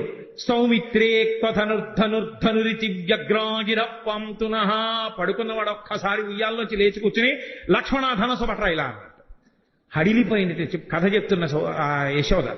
ఎందుకని? ఆయన కథే కదూ. సీతమ్మని రావణుడు అపహరించాడని వినేటప్పటికే బాలకృష్ణుడిగా ఉన్న రాముడిగా తాదాత్మ్యత చెందాడు. లక్ష్మణ ఎక్కడరా నా ధనస్సు అన్నట్టు హడిలిపోయిందిట యశోద. అలా యశోద హడిలిపోయేటట్టు ఉయ్యాల్లో లేచి కూర్చున్న చిన్ని కృష్ణుడు ఉన్నాడే, ఆయన మమ్ము రక్షించుగాక అంటాడు లీలాశకుడు. మధుసూదన సరస్వతి ఎంత అనుభవించారో కృష్ణుడి జుత్తు గురించి చెప్తూ, నువ్వు నలుపు, నీ జుత్తు నలుపు, ఇంత నలుపున్న వాడివి అజ్ఞానం అంత నల్లగా ఉంటుంది కదా, అది ఎలా విచ్చిపోయేటట్టుగా ఉంటావయా అన్నాడు ఆయన. ఎంతమంది ఎన్ని అనుభవించారో ఆ కృష్ణలీలలో. మహాద్భుతం మహానుభావుడు. ఆ లీలలుగానే శకటాసుర సంహారం చేశాడు, తృణావర్త సంహారం చేశాడు.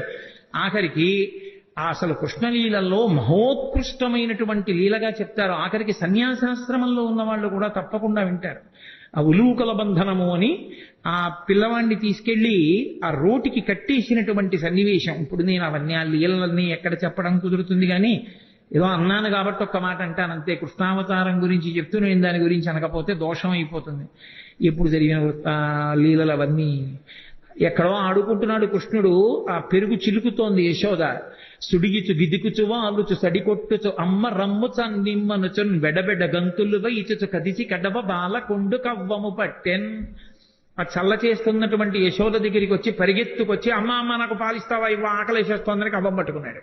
కవ్వం పట్టుకుని ఆపగలిగిన శక్తివంతుడని కాదు, అయ్యో చెయ్యి పూల పొట్లంలా ఉంటుందే, కవ్వం పట్టుకుంటే పిల్లాడి చెయ్యి ఎక్కడ ఇబ్బంది పడిపోతుందో అని యశోద చల్ల చిలకడం ఆపేసి. చల్ల చిలకడం ఆపేయగానే సంతోషించాడు అమ్మ పాలిస్తుందని. గబగబా వచ్చింది, ఒళ్ళో కూర్చోబెట్టుకుంది, పాలిస్తోంది. ఇంతలా పొయ్యి మీద పెట్టిన పాలు పొంగిపోతున్నాయి.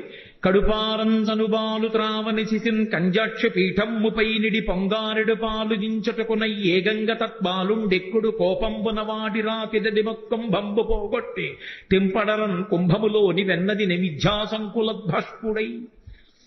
అమ్మా నాకు ఓ పక్క ఆకలేస్తుంటే పాలివ్వడం మానేసి సగం పాలిచ్చి నన్ను కిందకి దింపేసి అక్కడికి వెళ్ళి పొయ్యి మీద పాలు పొంగిపోతున్నాయి, వెళ్ళిపోతున్నావా అని కోపం వచ్చేసి పెదిమి అదిరిపోయింది. ఎక్కడ లేని కోపం వచ్చేసింది. కళ్ళు ఇలా నిలిమేసుకున్నాడు, కాటుకంతా ఇలా అంటించేసుకున్నాడు, చేతులకంతా కాటుకు పెట్టేసుకున్నాడు.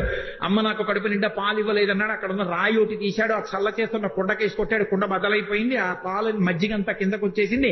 ఆ వెన్నముద్ద ఇలా అరిచేతిలోకి తీసుకున్నాడు. ఆ వెన్నముద్ద పట్టుకుని అక్కడి నుంచి బయలుదేరి అమ్మ అక్కడ పాలు దింపి వెనక్కి వచ్చి ఎక్కడ తనని పట్టుకుంటుందో అని మెల్లిగా బయటికి వెళ్ళిపోయి ఓ రావులో ఒకటి తిరగేసి ఆ గోడ మీద ఉన్న ఓ కోతికి పెడుతున్నాడు. పెడుతుంటే అమ్మ పాలు దింపిటి వచ్చింది. కుండ బద్దలైపోయింది, వెన్నంతా కింద పడిపోయింది, మజ్జిగంతా కారిపోయింది. అదే నీళ్లల్లా ఓ గొడ్డేసి వత్తడానికి ఉండదు, మజ్జిగ కాలు జారిపోతుంది. మళ్ళీ ఏ పిండో తీసుకొచ్చి వత్తాలి అదంతా. లాలనమున బహుదోషములు లింప్రాపించు తాడనోపాయములం చాలా గుణంబులు కలుగును తాడనంబె బాలురకును పచ్చంబరయన్. ఈ పిల్లాన్ని అల్లరి చేస్తుంటే పోన్లేని ఊరుకుంటుంటే వింటలేదు, ఇవాళ కట్టేస్తాను కొట్టేస్తాను అని ఏడురా వీడని చెప్పి చూసింది. అంత తొందరగా నేను దొరుకుతాడేమిటి? పెద్ద యుద్ధానికి వెళ్లేదల్లా చీర తీసింది, పైకి కొంగు దోపింది, ఈ కొంగు తీసింది, ఇలా చుట్టూ తిప్పింది, గట్టిగా కట్టుకుంది. ఆ జడ తీసింది, ఇలా చుట్టూ ముడేసుకుంది, పూలు గట్టిగా పెట్టుకుంది, ఆ పమిట తీసింది, గట్టిగా పెట్టుకుంది. ఇక కొడుకుని పట్టుకోవడానికి పరిగెడుతుందనమాట. ఆయన అమ్మ ఎక్కడొస్తుందో అని అనుమానం ఆయనకి ఉంది. ఓ పక్క కోతికి పెడుతున్నాడు కానీ దొంగేడు పేడుస్తూ అమ్మ నువ్వు నాకు కడుపు నిండా పాలు ఇవ్వలేదమ్మా, మధ్యలో వెళ్ళిపోయావమ్మా అంటున్నాడు. వెనక్కి చూసుకుంటున్నాడు. చూశాడు, అమ్మ వచ్చేసింది. వచ్చేసిందని చూసి చూడడం ఏమిటి, రోలు మించి దూకేశాడు. స్తంభాదికంబులు తనకు వడ్డంబైన అట్టట్టునని పట్టువని వీని ఈ తప్పు సైరింపు ఇంక దొంగిల బోధు నేనని ముని ముట్ట నెచ్చువాని కాటుక నెరయంగ కందులు నిలుముచు వెడలు కన్నీటితో వగచువాని ఏ దశ వచ్చునో ఇది ఎని పలుమార్లు సురుగుచు క్రీగంట చుచువాని గూడబారి పట్టుకొని వెర్రపుచు చిన్నిదో వెన్న దొంగ చిక్కెననుచు కొట్ట చేతులాడక పూబోటి కరుణతోడ బాలు కట్టదలచే. అదంతా ఎక్కడ చూసినా స్తంభాలే, ఆ ఇల్లంతా పూర్వకాలపు ఇల్లు కదూ.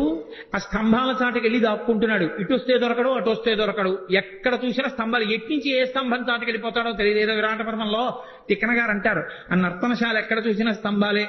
దాంతాకారిత కుంజపుట్టె మఘన స్తంభావళీ రూపమున్ ప్రాంతాది ప్రవిభాగ భోగ నిలయ ప్రజ్వారమున్ దాతరస్వం తత్రాసకలంబునై దురభివేశంబైన యాలోరు నిశ్చితుడై సతికేలు పట్టుకుని చొచ్చన్ భీముడు అత్యుగ్రతన్ అంటారు.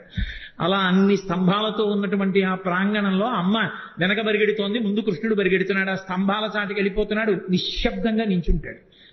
అమ్మ పరిగెత్తి పరిగెత్తి ఆయాస పడిపోయి ఇలా చెమట్లు కారిపోతూ ఏడి పిల్లాడని చెప్పి ఇలా చూస్తుంటే ఏమీ తెలియని వాళ్ళ ఇలా కన్ను నిలిమేసుకుంటూ దొంగేడు పేడుస్తూ దాని పక్క నుంచి ముఖం ఒకటి బయట పెట్టి అమ్మ అమ్మ నన్ను కొట్టకమ్మా, నన్ను పట్టుకోకమ్మా, నేను ఇంకెక్కడికి దొంగతనానికి వెళ్ళనమ్మా, వెన్న పట్టరానమ్మా అడిగిందా అమ్మ ఇవన్నీ. అప్పుడు తన దొంగతనాలన్నీ ఒప్పుకుని దొంగేడుకు మొదలెట్టాడు. పాపం పరిగెడుతోంది, ఆయన దొరకడు. ఆఖరికి చూశాడు చూశాడు చూశాడు వడల చెమటల గయనుత్తరీయము జార తిరుముకున్న విరులు నేలజార పట్టరాని తనను పట్టెదనని చింత కట్టుకున్న తల్లి కరుణ చూచి. అయ్యో పాపం అమ్మ కట్టుకున్నటువంటి ఆ చీర జారిపోతోంది, పమిట జారిపోతోంది, పెట్టుకున్న పువ్వులు పడిపోతున్నాయి, ఆ కొప్పు వీడిపోతోంది, ఒళ్ళు చెమట పట్టేసింది. పిచ్చమ్మ నన్ను పట్టుకోవాలనుకుంటోంది, నన్ను పట్టుకోవాలనుకున్న వాళ్ళకి పట్టుబడేవాడినా నేను, పట్టుబడేవాణ్ణి కానని తెలియక పరిగెడుతున్న అమ్మకి నేను చిక్కిపోవాలనుకుని చిక్కిపోయాడు. చిక్కడు సిరికౌగిటిలో చిక్కడు సన కాదు యోగి చిత్తజములన్ చిక్కడు శృతిలతి కావడి చిక్కెనతడు లీల తల్లి చేతన్రోలన్. ఎవ్వరికీ దొరకనటువంటి పరమాత్మ అమ్మ చేతికి దొరికిపోయాడు. అమ్మో ఎంత అల్లరి చేసింది. యశోద మోకాళ్ళ మీద కూర్చుంది, చెయ్యిలా పట్టుకుంది. ఏమిట్రా పట్టిన పట్టుబడని నన్ను పట్టెదనని పట్టుకొనిన పట్టుట బట్టే పట్టుబడు వండ్రు పట్టి పట్టెదనని పట్టు నాకు కాకపరులకు వశమేంది. గోపకాంతలందరూ చూస్తున్నారు. ఏదో ఆ మొగుడు కొట్టాడని కాదు, దోటికోడలు తెప్పిందనని నువ్వు పట్టుకుంటావా అని చూస్తున్నారు వాళ్ళందరూ. పట్టుకున్నానా లేదా నా కొడుకుని సంతోషం. అందుకని మోకాళ్ళ మీదకి వచ్చిన వాడి చెయ్యిలా పట్టుకుని ఇలా చూపించింది. ఏమిటి, జగత్తుల నీలే పరమాత్మకి వేలు చూపించింది ఒక గోపకాంత. చూపించి ఏరా కడుపులో బాధ, కొడుకు తిట్టలేదు, ప్రేమ లేక లేక పుట్టినవాడు, ఆ ముఖం వంక చూస్తే ముగ్ధమోహనంగా ఉంటాడు, దొంగ ఏడు పేడి చేస్తున్నాడు, ఇక్కడ వరకు కాటుకు అంటుకపోయింది, పెదివిలు ఎదిరిపోతున్నాయి, చేత్తో ఇలా ఇలా విడిపించుకునే వాళ్ళ చూస్తున్నాడు. చిన్న పిల్లాడు, పట్టుదట్టి కట్టినటువంటి చిన్న కొప్పు, దానికి పెట్టిన ముత్యాల సరాలు కొడదామనుకుంది కానీ కొట్టలేకపోయింది. వీరెవ్వరు శ్రీకృష్ణులు కారా ఎన్నడును వెన్న తినరట చోరత్వం మించుకొను నెరయరట ధరిత్రినెట్టి నీతులు కలరే. ఏరా పాపం నువ్వు ఎప్పుడు దొంగతనం చేయవుట, ఇంత వెన్న కూడా తినవుట, పాపం నేనంతా దాచేసుకుంటున్నాను రా, నిన్ను కని నా కడుపు ఖాళీ అయిపోయింది కదూ, నేను తినేస్తున్నాను, నీకెప్పుడు పెట్టనే. అమ్మ పిల్లాడి మీద దెబ్బలాడితే ఎంత అమాయకంగా దెబ్బలాడుతుందో అలా దెబ్బలాడి నిన్ను కట్టేస్తానని వికచకమలనగిన వేరొక ఇంటిలో వెలయరోలు తిరగవేసి ఎక్కి ఆ ఇంట్లో గెడుతోంది, అక్కడ గెడుతోంది, ఆ రోజు దగ్గరికి గెడుతోంది, ఆ తాడు ముక్కలన్నీ తీసుకొస్తోంది, పొట్ట చుట్టూ తిప్పుతోంది, 2 అంగుళాలు తక్కువ వస్తోంది. ఇలా విడిచిపెట్టి తాడు ముడేస్తే పారిపోతాడు. ఆ నడుం చుట్టూ చెయ్యేసి ఇలాగే పెట్టి 2 ముళ్ళేస్తోంది, మళ్ళీ పొట్ట చుట్టూ తిప్పుతోంది, మళ్ళీ 2 అంగుళాలు తెస్తోంది, మళ్ళీ తక్కువ వస్తోంది, మళ్ళీ తిప్పుతోంది. ఎందుకు 2 అంగుళాలు తక్కువ వస్తోందని ఆవిడ ఆలోచించారు. నేను పట్టగలను, నేను కొట్టగలనంటే దొరికే మనిషి ఆయనంతటా ఆయన పట్టుబడాలి. కానీ ఆఖరికి తెచ్చింది. ఆఖరికి ఆ తాడుకి 2 అంగుళాలు సరిపోయింది, కట్టేసింది. పోతన గారు అన్నారు, జ్ఞానులచే దానులచే మౌనులచే యోగ సంవిధానులచే తన్ పూని నిబద్ధుండగునే శ్రీనాథుడు భక్తియుతుల చేతన్ బోలన్ అన్నారు. నేను కట్టెయ్యాలని తాపత్రయపడి ఒళ్ళంతా చెమట పట్టిన యశోదాదేవికి తాను దొరికిపోవాలని దొరికిపోయినటువంటి చిన్ని కృష్ణుడు తప్ప నిజంగా లోకంలో ఆయనని పట్టగలిగిన వాళ్ళు ఉన్నారా, కట్టగలిగిన వాళ్ళు ఉన్నారా? అలా కట్టేసి తీసుకెళ్లి రోటికి కట్టేసింది. ఉలూకల బంధన లీల అని ఆయన్ని కట్టిన లీల విన్నంత మాత్రం చేత కర్మపాశములు తెగిపోతాయి. అసలు చిన్ని కృష్ణుడిగా ఆయన చేసిన అల్లరి యశోదాదేవి పొందిన ఆనందం బహుశಃ ఎవ్వరూ పొందరు.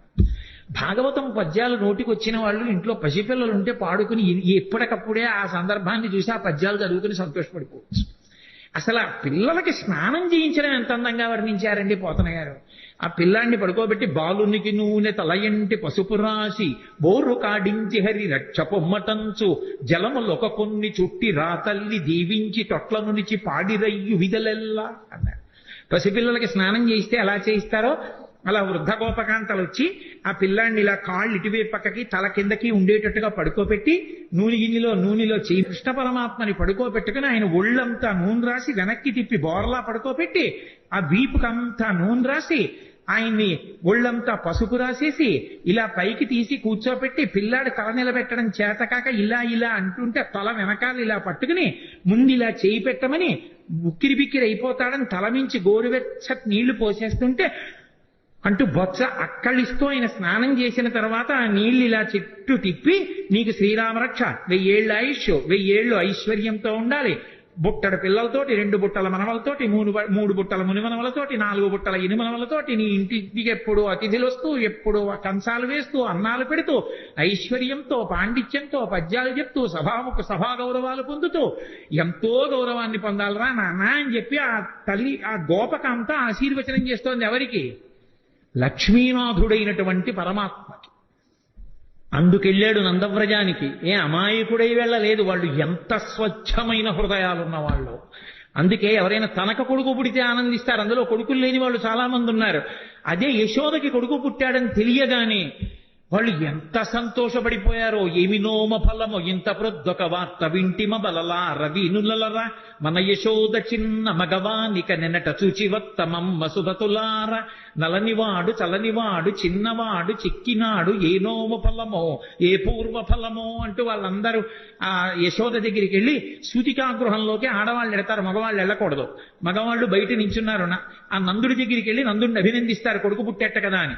నందుడు రాజుగారి దగ్గరికి వెళ్ళేటప్పుడు మరి కొంచెం డాంబికంగా వెళ్ళాలి. మరి కంచుకములు తలకట్లను కాంచన భూషాంబరములు మెరయగ గోపకు లేతించిరి మంచి పదార్థములు కొనుచు మాధవు చూడన్. మాధవుడు అన్నారు. పుట్టినవాడు లక్ష్మీపతి, శ్రీయప్పతి. అందుకే ఆయన పుడితేట మిగిలిన వాళ్ళకి తెలియలేదు గాని క్రేళ్లురికె మసలిలేగలు మల్లడిగుని రెంకెలిడియమద వృషభంబుల్ పెళ్ళున ముదుగుల పొదుగుల చల్లించన్ పాలు బాలు సంభవ వేళన్ అన్నారు పోతన గారు. ఈయన పరమాత్మ పరిపూర్ణావతారం కృష్ణుడు మా వెనకాతలు వస్తాడు. మమ్మల్ని అందరినీ ఇలా ఒళ్ళు నిమురుతాడు. సాయంకాలం వేళ మమ్మల్ని కడతాడు. బంధనాలు విప్పే పరమాత్మ మాకు బంధనాలు వేస్తాడు. ఆయనే మమ్మల్ని తడుగుతాడు. ఆయనే మాకు గడ్డి పెడతాడు. ఆయనే పాలు పితుకుతాడు. మా అదృష్టం అన్నైట. లీలాశుకుడు పొంగిపోయాడు. గోధూళిధూ సరిత కోమల గోపవేషం గోపాల బాలక శతైరనుగమ్యమానం సాయంతనే ప్రతిగృహం పశుబంధనార్థం గచ్చంతమచ్యుత శిశుం ప్రణతోస్మి నిత్యం అన్నాడు. ప్రతిరోజు సాయంకాలం అయ్యేటప్పటికి ఆ ఆవుల్ని దూడల్ని కొన్ని వేల దూడల్ని తరువుకొస్తూ వాటన్నిటికీ పేర్లు పెట్టేవాడు. సే లక్ష్మి, అంబ, కళ్యాణి, సరస్వతి, పార్వతి మీ అందరిగో వీళ్ళ ఇంట్లోకి వెళ్ళిపోండి అనేవాడు. ఆవులన్నీ వీళ్ళ ఇంట్లోకి వెళ్ళిపోయి ఆ గోపకాంతలందరికీ చిన్ని కృష్ణుడిని చూస్తే సంతోషం. కృష్ణ ఈ పార్వతి అస్సలు మాట వింటలేదు, కొంచెం కట్టేసి వెళ్ళిపోదు అనేవాడు. అంటే ఆ ఆవు పలు పట్టుకుని ఇలా గట్టిగా లాగుతుంటే డొక్కలు అక్కలించి పోయి ఉరప్పంజరం బయటికి వస్తే ఆ ఆవు నిగడదని నించుని ఆఖరికి ముందుకి గబుక్కును వదిలేస్తే కింద పడిపోయిన కృష్ణుడు మళ్ళీ లేచి ఆ పలుపు పట్టుకుని వెళ్ళి కట్టేస్తుంటే ఆ గోపకాంతలు నవ్వేవారట. అందరి బంధనాలు విప్పేసే కృష్ణ, నువ్వు సాయంకాలం గోధూళి మీద పడి ఉండగా వెళ్ళి ఆ ఆవుల్ని కడుతున్నటువంటి దృశ్యం నా మనసులో నిలబడిపోయింది, ప్రతిరోజు నమస్కరిస్తానన్నాడు ఇది రాచకుడు. అందుకే గోధూళి ధూసరిత కోమల గోపవేషం గోపాల బాలక శతైరనుగమ్యమానం సాయంతనే ప్రతిగృహం పశుబంధనార్థం గచ్చంతమచ్యుత శిశుం ప్రణతోస్మి నిత్యం. ప్రతిరోజు నమస్కరిస్తాను ఆ కృష్ణ స్వరూపానికి అన్నాడు. ఆవులు దూడలు ఎంత పొంగిపోయాయో, కృష్ణుడు పుట్టాడని షేరు పాలిచ్చే ఆవులు 2 షేర్ల పాలిచ్చేసాయి. ఈ ఆభీర కుమారుడు వీరుండై వీరవైరి జేతయునై శ్రీయుతుడై దీర్ఘాయుష్మంతుండగునని పాయక దీవించినప్పుడు బ్రాహ్మణ జనముల్ దుందుబులు మరసె గాయక సందోహము పాడే సూత సముదాయముతో వందిజనులు కీర్తించిరి క్రందుగ వీతించ భద్రకాహళ రవముల్ అంటారు పోతన గారు. ఆ నందుడు ఎంత సంతోషపడిపోయాడో, ఎన్ని గోవులు దానం చేసేశాడో. ఆఖరికి వసుదేవుడు కూడా కారాగారంలో ఉండగా పరమాత్మ నా కడుపున పిల్లవాడుగా పుట్టాడని స్నానము చేయక రామిని ఆనంద రసాబ్ధిమగ్నుండై ధేనువులను 10,000 విప్రులకును మానసికముగా ధారవోసె మరిగిచ్చుటకున్నాడు. 10,000 గోవుల్ని మానసికంగా ధారపోసేసేట. శ్రీ మహావిష్ణువు నా కొడుకుగా పుట్టాడు అని వసుదేవుడిచ్చాడు. ఓ భద్రకాహళములు మోగై దుందువులు మెరసై సూత సముదాయముతో వందిజనులు కీర్తించారు. ఎంత సంతోషపడిపోయారో. అసలు కృష్ణలీలలో అద్భుతం ఏంటంటే, పుట్టిన పిల్లాడికి నీళ్లు పోసి వాళ్ళు తీసుకెళ్లి 11వ రోజున ఉయ్యాల్లో వేశారు. ఉయ్యాల్లో వేసి పడుకోబెడదామని ఉయ్యాలా ఊపుతున్నారు. ఏదో ఎవరికి వచ్చిన పాట వాళ్ళు పాడుతున్నారు. అందరూ ఎంఎస్ సుబ్బలక్ష్మి గారు, లతా మంగేష్కర్ అక్కర్లేదు పిల్లల్ని పడుకోబెట్టడానికి. తల్లి ఎవరు ఏదో పాట పాడుతుంది. ఎంతమంది గోపకాంతలు వచ్చి పాట పాడిన నిద్రపోడే. అందున ఉయ్యాలా ఊపి పడుకోబెట్టేటప్పుడు పిల్లాడు పడుకోవట్లేదంటే పిల్లాడు కనపడుతూ ఉండగా కాకుండా ఇలా ఉయ్యాల దగ్గరికి చేసి పట్టుకుని ఇలా ఇలా ఇలా ఇలా ఇలా అని పాట పాడి పడుకుని ఉంటాడు. అందుకని పాపం ఎంతో ఇదిగా ఇలా విప్పి చూస్తే గుడ్లు 2 ఇలా పెట్టుకుని చూస్తున్నాడు. ఏమిటమ్మా పిల్లాడు ఎంతకీ పడుకోడు, ఇదేం పిల్లాడే అని చెప్పి ఆ భుజం మీద వేసుకుని పాట పాడి ఎంతో తిప్పి తిప్పి తిప్పి తిప్పి ఇలా చూడటం కుదరదు కదూ. పడుకున్నాడా అంటే ఏం పడుకున్నాడు, గుడ్లేసుకు చూస్తున్నాడు. ఏం చేసినా పడుకోడు. ఇదెక్కడ పిల్లాడని ఆఖరికి యశోదాదేవి వచ్చి తల్లికి ఆఖరికి పెద్ద బ్రహ్మాస్త్రం ఏంటంటే బోర్లా పడుకోబెట్టేసి వీపు మీద ఇలా ఇలా ఇలా ఇలా కొట్టేస్తుంది. ఆ తొడ ఊపుతాను కొడుతోంది. ఎంతకీ పడుకోడు, వీపు చిట్లిపోతోంది. ఇదేమిటి ఆది కూర్మంగా ఉన్నప్పుడు మందర పర్వతం తిరిగినా బాధపడలేదు కానీ ఈ కృష్ణావతారంలో ఇలా కొట్టేస్తున్నారు, నన్ను ఎందుకు ఇలా ఊపేస్తున్నారు అనుకున్నట్ట. లోకములు నిదురపోవగత నిదురుంపని శుభగుడు రమణులు జోకొట్టిపాడ నిదురం గైకొను క్రియ నూరకుండె కనుదెరవకయున్నన్నారు పోతన గారు. ఓహో, ఈ దిక్కుమాలిన ప్రపంచానికి అలవాటు ఉంది, నిద్రపోతుంటారు వీళ్ళు కళ్ళు మూసుకొని. నాకు నిద్రపోవడం అలవాట్లేదు. నేను నిద్రపోతే లోకాలు నిర్వహించేవాడెవరు? నేను పడుకోమని జోకొట్టేస్తున్నారు, నేను కళ్ళు మూసుకోపోతే వీళ్ళు ఇలాగే కొడతారని నిద్రపోయిన వాళ్ళ కళ్ళు మూసుకున్నాడు. అప్పుడు వాళ్ళు సంతోషపడిపోయి జోజో కమలదలే క్షణ జోజో మృగరాజ మధ్య జోజో కృష్ణ జోజో పల్లవకర పద జోజో పూర్ణేందువదన జోజో యనచున్. సామాన్య గృహాల్లో జో జో జో జో అంటూ ఏ పాటలు పాడతారో పోతన గారి పద్యాలకి కూడా జోజో అని అలాగే పడిపోయింది. మహానుభావుడు ఎంత దర్శనం చేశాడో. ఆ యశోద ఎన్ని ఆటలాడాడు నిజంగా యశోదతో. ఎక్కడికో వెళ్ళేవాడు చాటున కూర్చుని ఎవ్వరూ చూడకుండా మట్టి తినేస్తుండేవాడు. బలరాముడు వచ్చి అమ్మ అమ్మ మట్టి తినేస్తున్నాడమ్మా అనేవారు. అమ్మ వెళ్ళి ఆ నోరంతా శుభ్రంగా నోట్లో వేలు పెట్టి కడిగేస్తుంది. అమ్మ ఇలా ఇలా ఇలా పళ్ళ మధ్యలో పెట్టి కంఠం పట్టుకుని ఉంచి ఉమ్ము అని చెప్పి కడిగించి నాలికి ఇలా ఇలాను అనే దవడల్లో ఉన్న మట్టి అంతా తీసేసి వేలు పెట్టి ఇంకెప్పుడు ఇలా అనేది కానీ కొట్టలేకపోయేది. ఎందుకని? సర్వ జగత్తులను నిర్వహించే పరమాత్మ ముఖంలో ఆ సంతోషం, ఆ నవ్వు చూసేటప్పటికి ఆవిడ ఏమీ చేయలేకపోయేది. ఆఖరికి ఓ రోజున మళ్ళీ దొంగతనంగా మట్టి తినేస్తున్నాడు. ఆయన భార్యేగా భూకాంత మట్టి తింటున్నాడు. చూశాడు బలరాముడు. అమ్మ అమ్మ మళ్ళీ మట్టి తినేస్తున్నాడమ్మా అన్నయ్య అన్నాడు. ఆ తమ్ముడు మట్టి తినేస్తున్నాడమ్మా.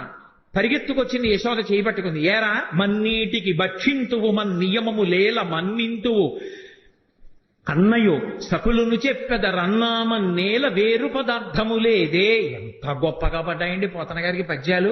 ఏరా అన్నయ్య చెప్పాడు, నీ స్నేహితులు చెప్తున్నారు మన్ను తింటున్నావు. ఇది ఎక్కడికి కర్మరా? మన్ను తినడం ఏమిట్రా? చక్కటి వెన్న లేదా ఇంట్లో? పాలు లేవా? ఇటు మట్టి తింటాయేమిటి? అంతే. ఇలా చూశాడు అన్నయ్య వంక నేరం చెప్పాడని. స్నేహితుల వంక చూశాడు. ఇంత పిల్లాడు కళ్ళకి కట్టినట్టు చూపించారండి పోతన గారు. అమ్మిలా చేయి పట్టుకుని మోకాళ్ళ మీద కూర్చుంది. ఎక్కడికి తప్పించుకోలేడు. తన మీద చాడీలు చెప్పి పట్టించేస్తున్నారని కోపం.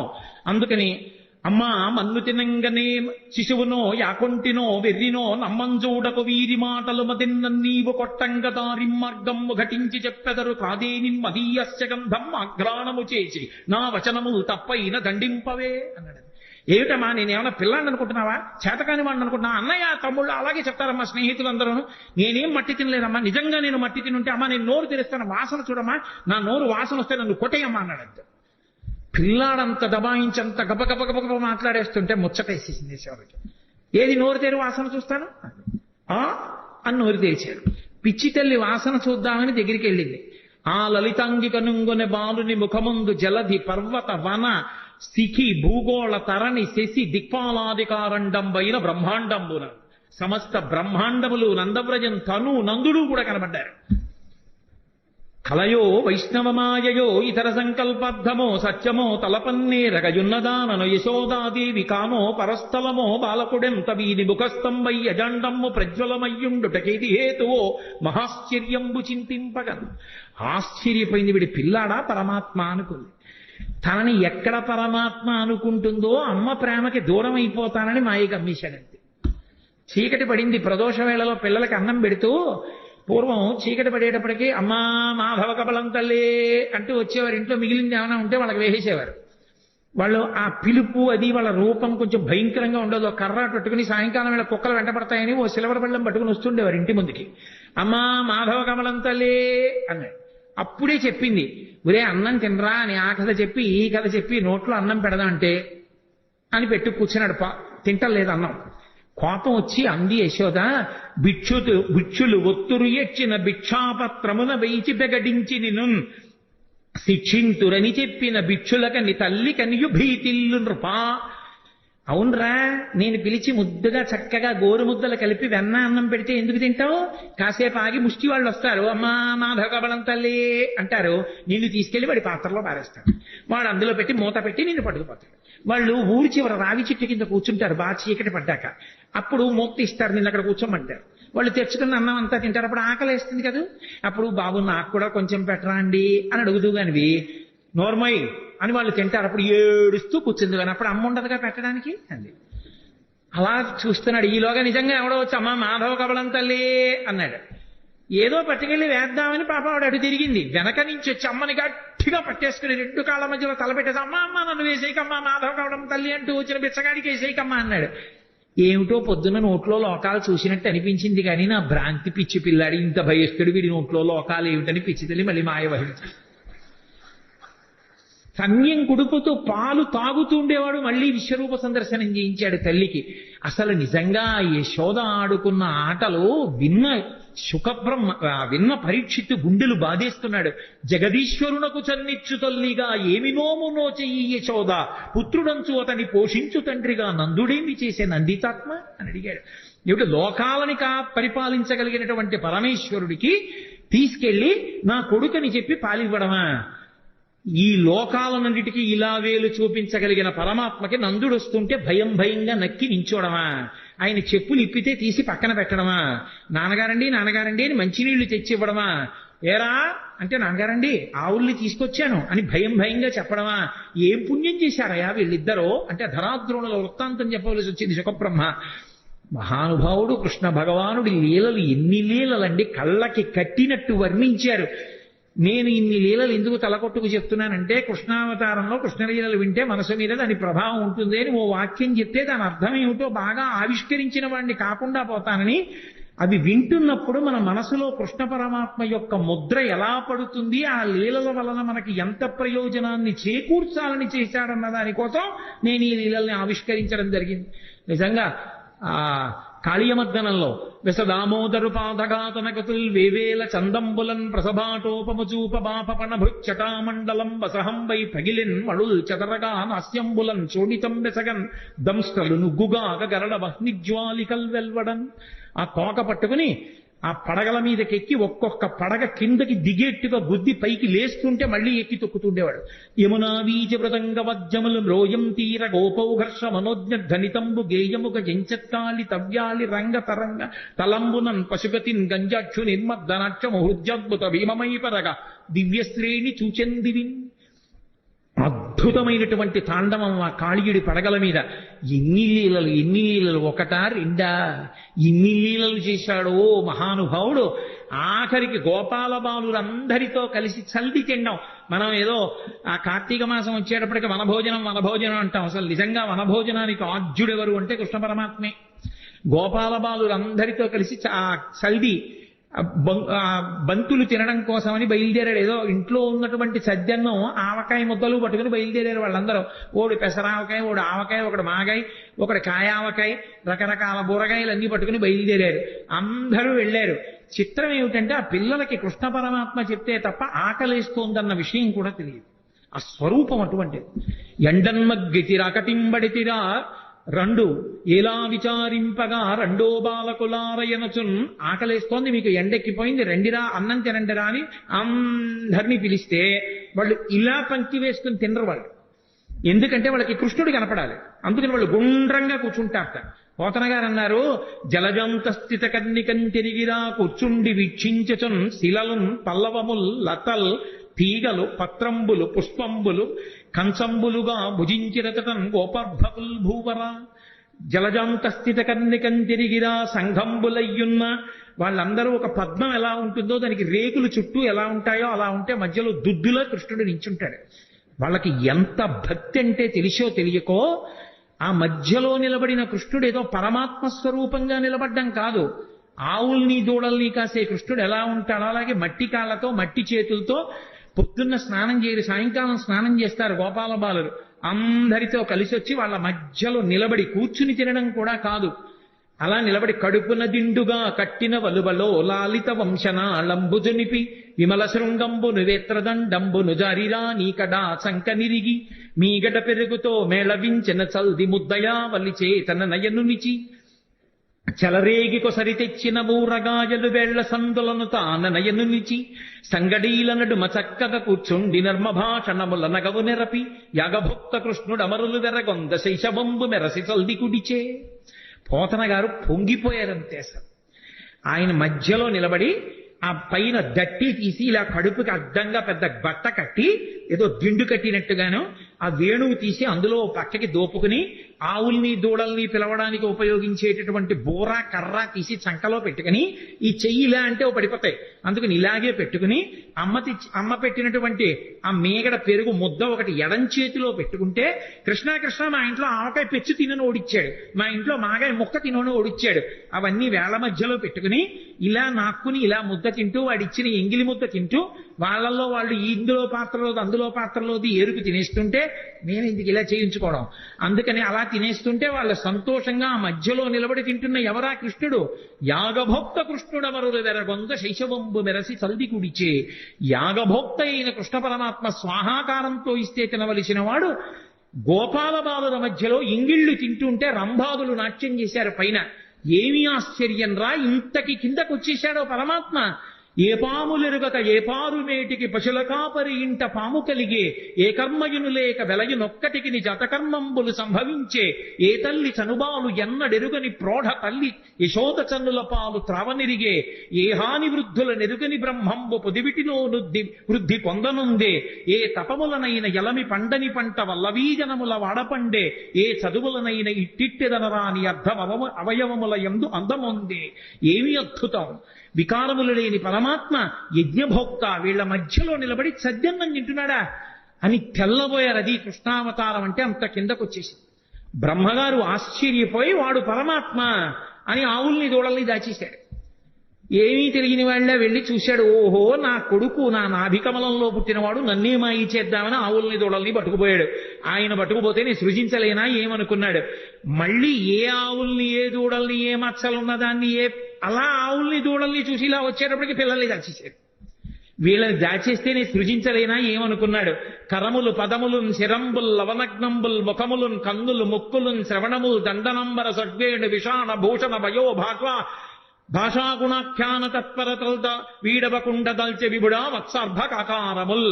ఏ ఆవు, ఏ దూడ, ఏ తోక, దేని అలవాటు ఎలా ఉంటుందో, ఏది కుమ్ముతుందో, ఏది సాధువుగా ఉంటుందో, ఏది ఎంత పాలిస్తుందో, ఏ పిల్లాడు ఎలా ఉంటాడో, ఎవడికి పుట్టుమచ్చలు ఎక్కడుంటాడో, ఎవడు సన్నగా ఉంటాడో, ఎవడు లావుగా ఉంటాడో, ఎవడు ఎక్కువ తింటాడో, ఎవడు తక్కువ తింటాడో, ఎవడు పరిగెడతాడో, ఎవడు కూర్చుంటాడో, ఎవడు నీరసంగా ఉంటాడో, ఎవడికి అనారోగ్యమో, ఆ పిల్లల కింద, ఆవుల కింద, దూడల కింద తానే మారిపోయాడు. ఇంటికి వెళ్ళేటప్పటికే పోని తల్లులు గుర్తుపట్టగలరా? ఏ తల్లులకే బాలకు లేతెరుగున తిరిగి ప్రీతి కలిగింతురుము, నా తల్లుల కాబాలకు లాతెరగున ప్రీతి చేసిన వనీనాథ అన్నాడు సుఖబ్రహ్మ. ఏ తండ్రి దగ్గర ఏ పిల్లవాడు ఎలా ప్రవర్తిస్తాడో అలాగే ప్రవర్తించేటట్టుగా తానే మారిపోయి ఇంతమందితో ఉన్నాడు. బ్రహ్మగారు అలా లోపలికి వెళ్ళి అన్నీ బంధించి పైకొచ్చి చూశాడు, అలాగే ఉన్నాయి మళ్ళీ. ఇప్పుడు ఆయన తెల్లబోయాడు. బ్రహ్మ పంపునగాని సృష్టి జరగదు ఎప్పుడు, బ్రహ్మనొక్కడగాని వేరొక బ్రహ్మ లేడు సృజింపంగా. బ్రహ్మ నేను సృజింపక ఏ బ్రహ్మమందు సృజింపబడే ఆ ఒక్కటి బ్రహ్మవు అది చూడగా. బ్రహ్మ నేను సృష్టించాలి, నేను సృష్టించకుండా ఇవన్నీ ఎవడు సృష్టించాడు? ఓహో వాడురా బ్రహ్మము, పరబ్రహ్మము వాడు, వాడు నన్ను కన్న తండ్రి. పరిగెత్తుకొచ్చాడు. వచ్చి ఆవుల్ని దూడల్ని కాస్తూ వెన్నముద్ద తింటున్నట్టుగా నిలబడినటువంటి చిన్ని కృష్ణుడి కాళ్ళ మీద పడిపోయాడు. పడిపోతే అప్పుడు అది కృష్ణావతారం యొక్క మహాత్యం. అంటే బ్రహ్మగారంతటి వాడు ఇలా బ్రహ్మపదంబు వేదములకన్ వీక్షింపగానాని నిన్నీ లోకంబున ఈ వనాంతరమునంది మందలో కృష్ణయం చాలాపాది సమస్త భావములి నీయందే నిక్షేపించు ఈ వ్రేలందొక్కని పాదరేణువులపై వేష్టించినం చాలదే అని అడిగాడు. నాకొద్దు దిక్కుమాల బ్రహ్మపదవి తీసేయి.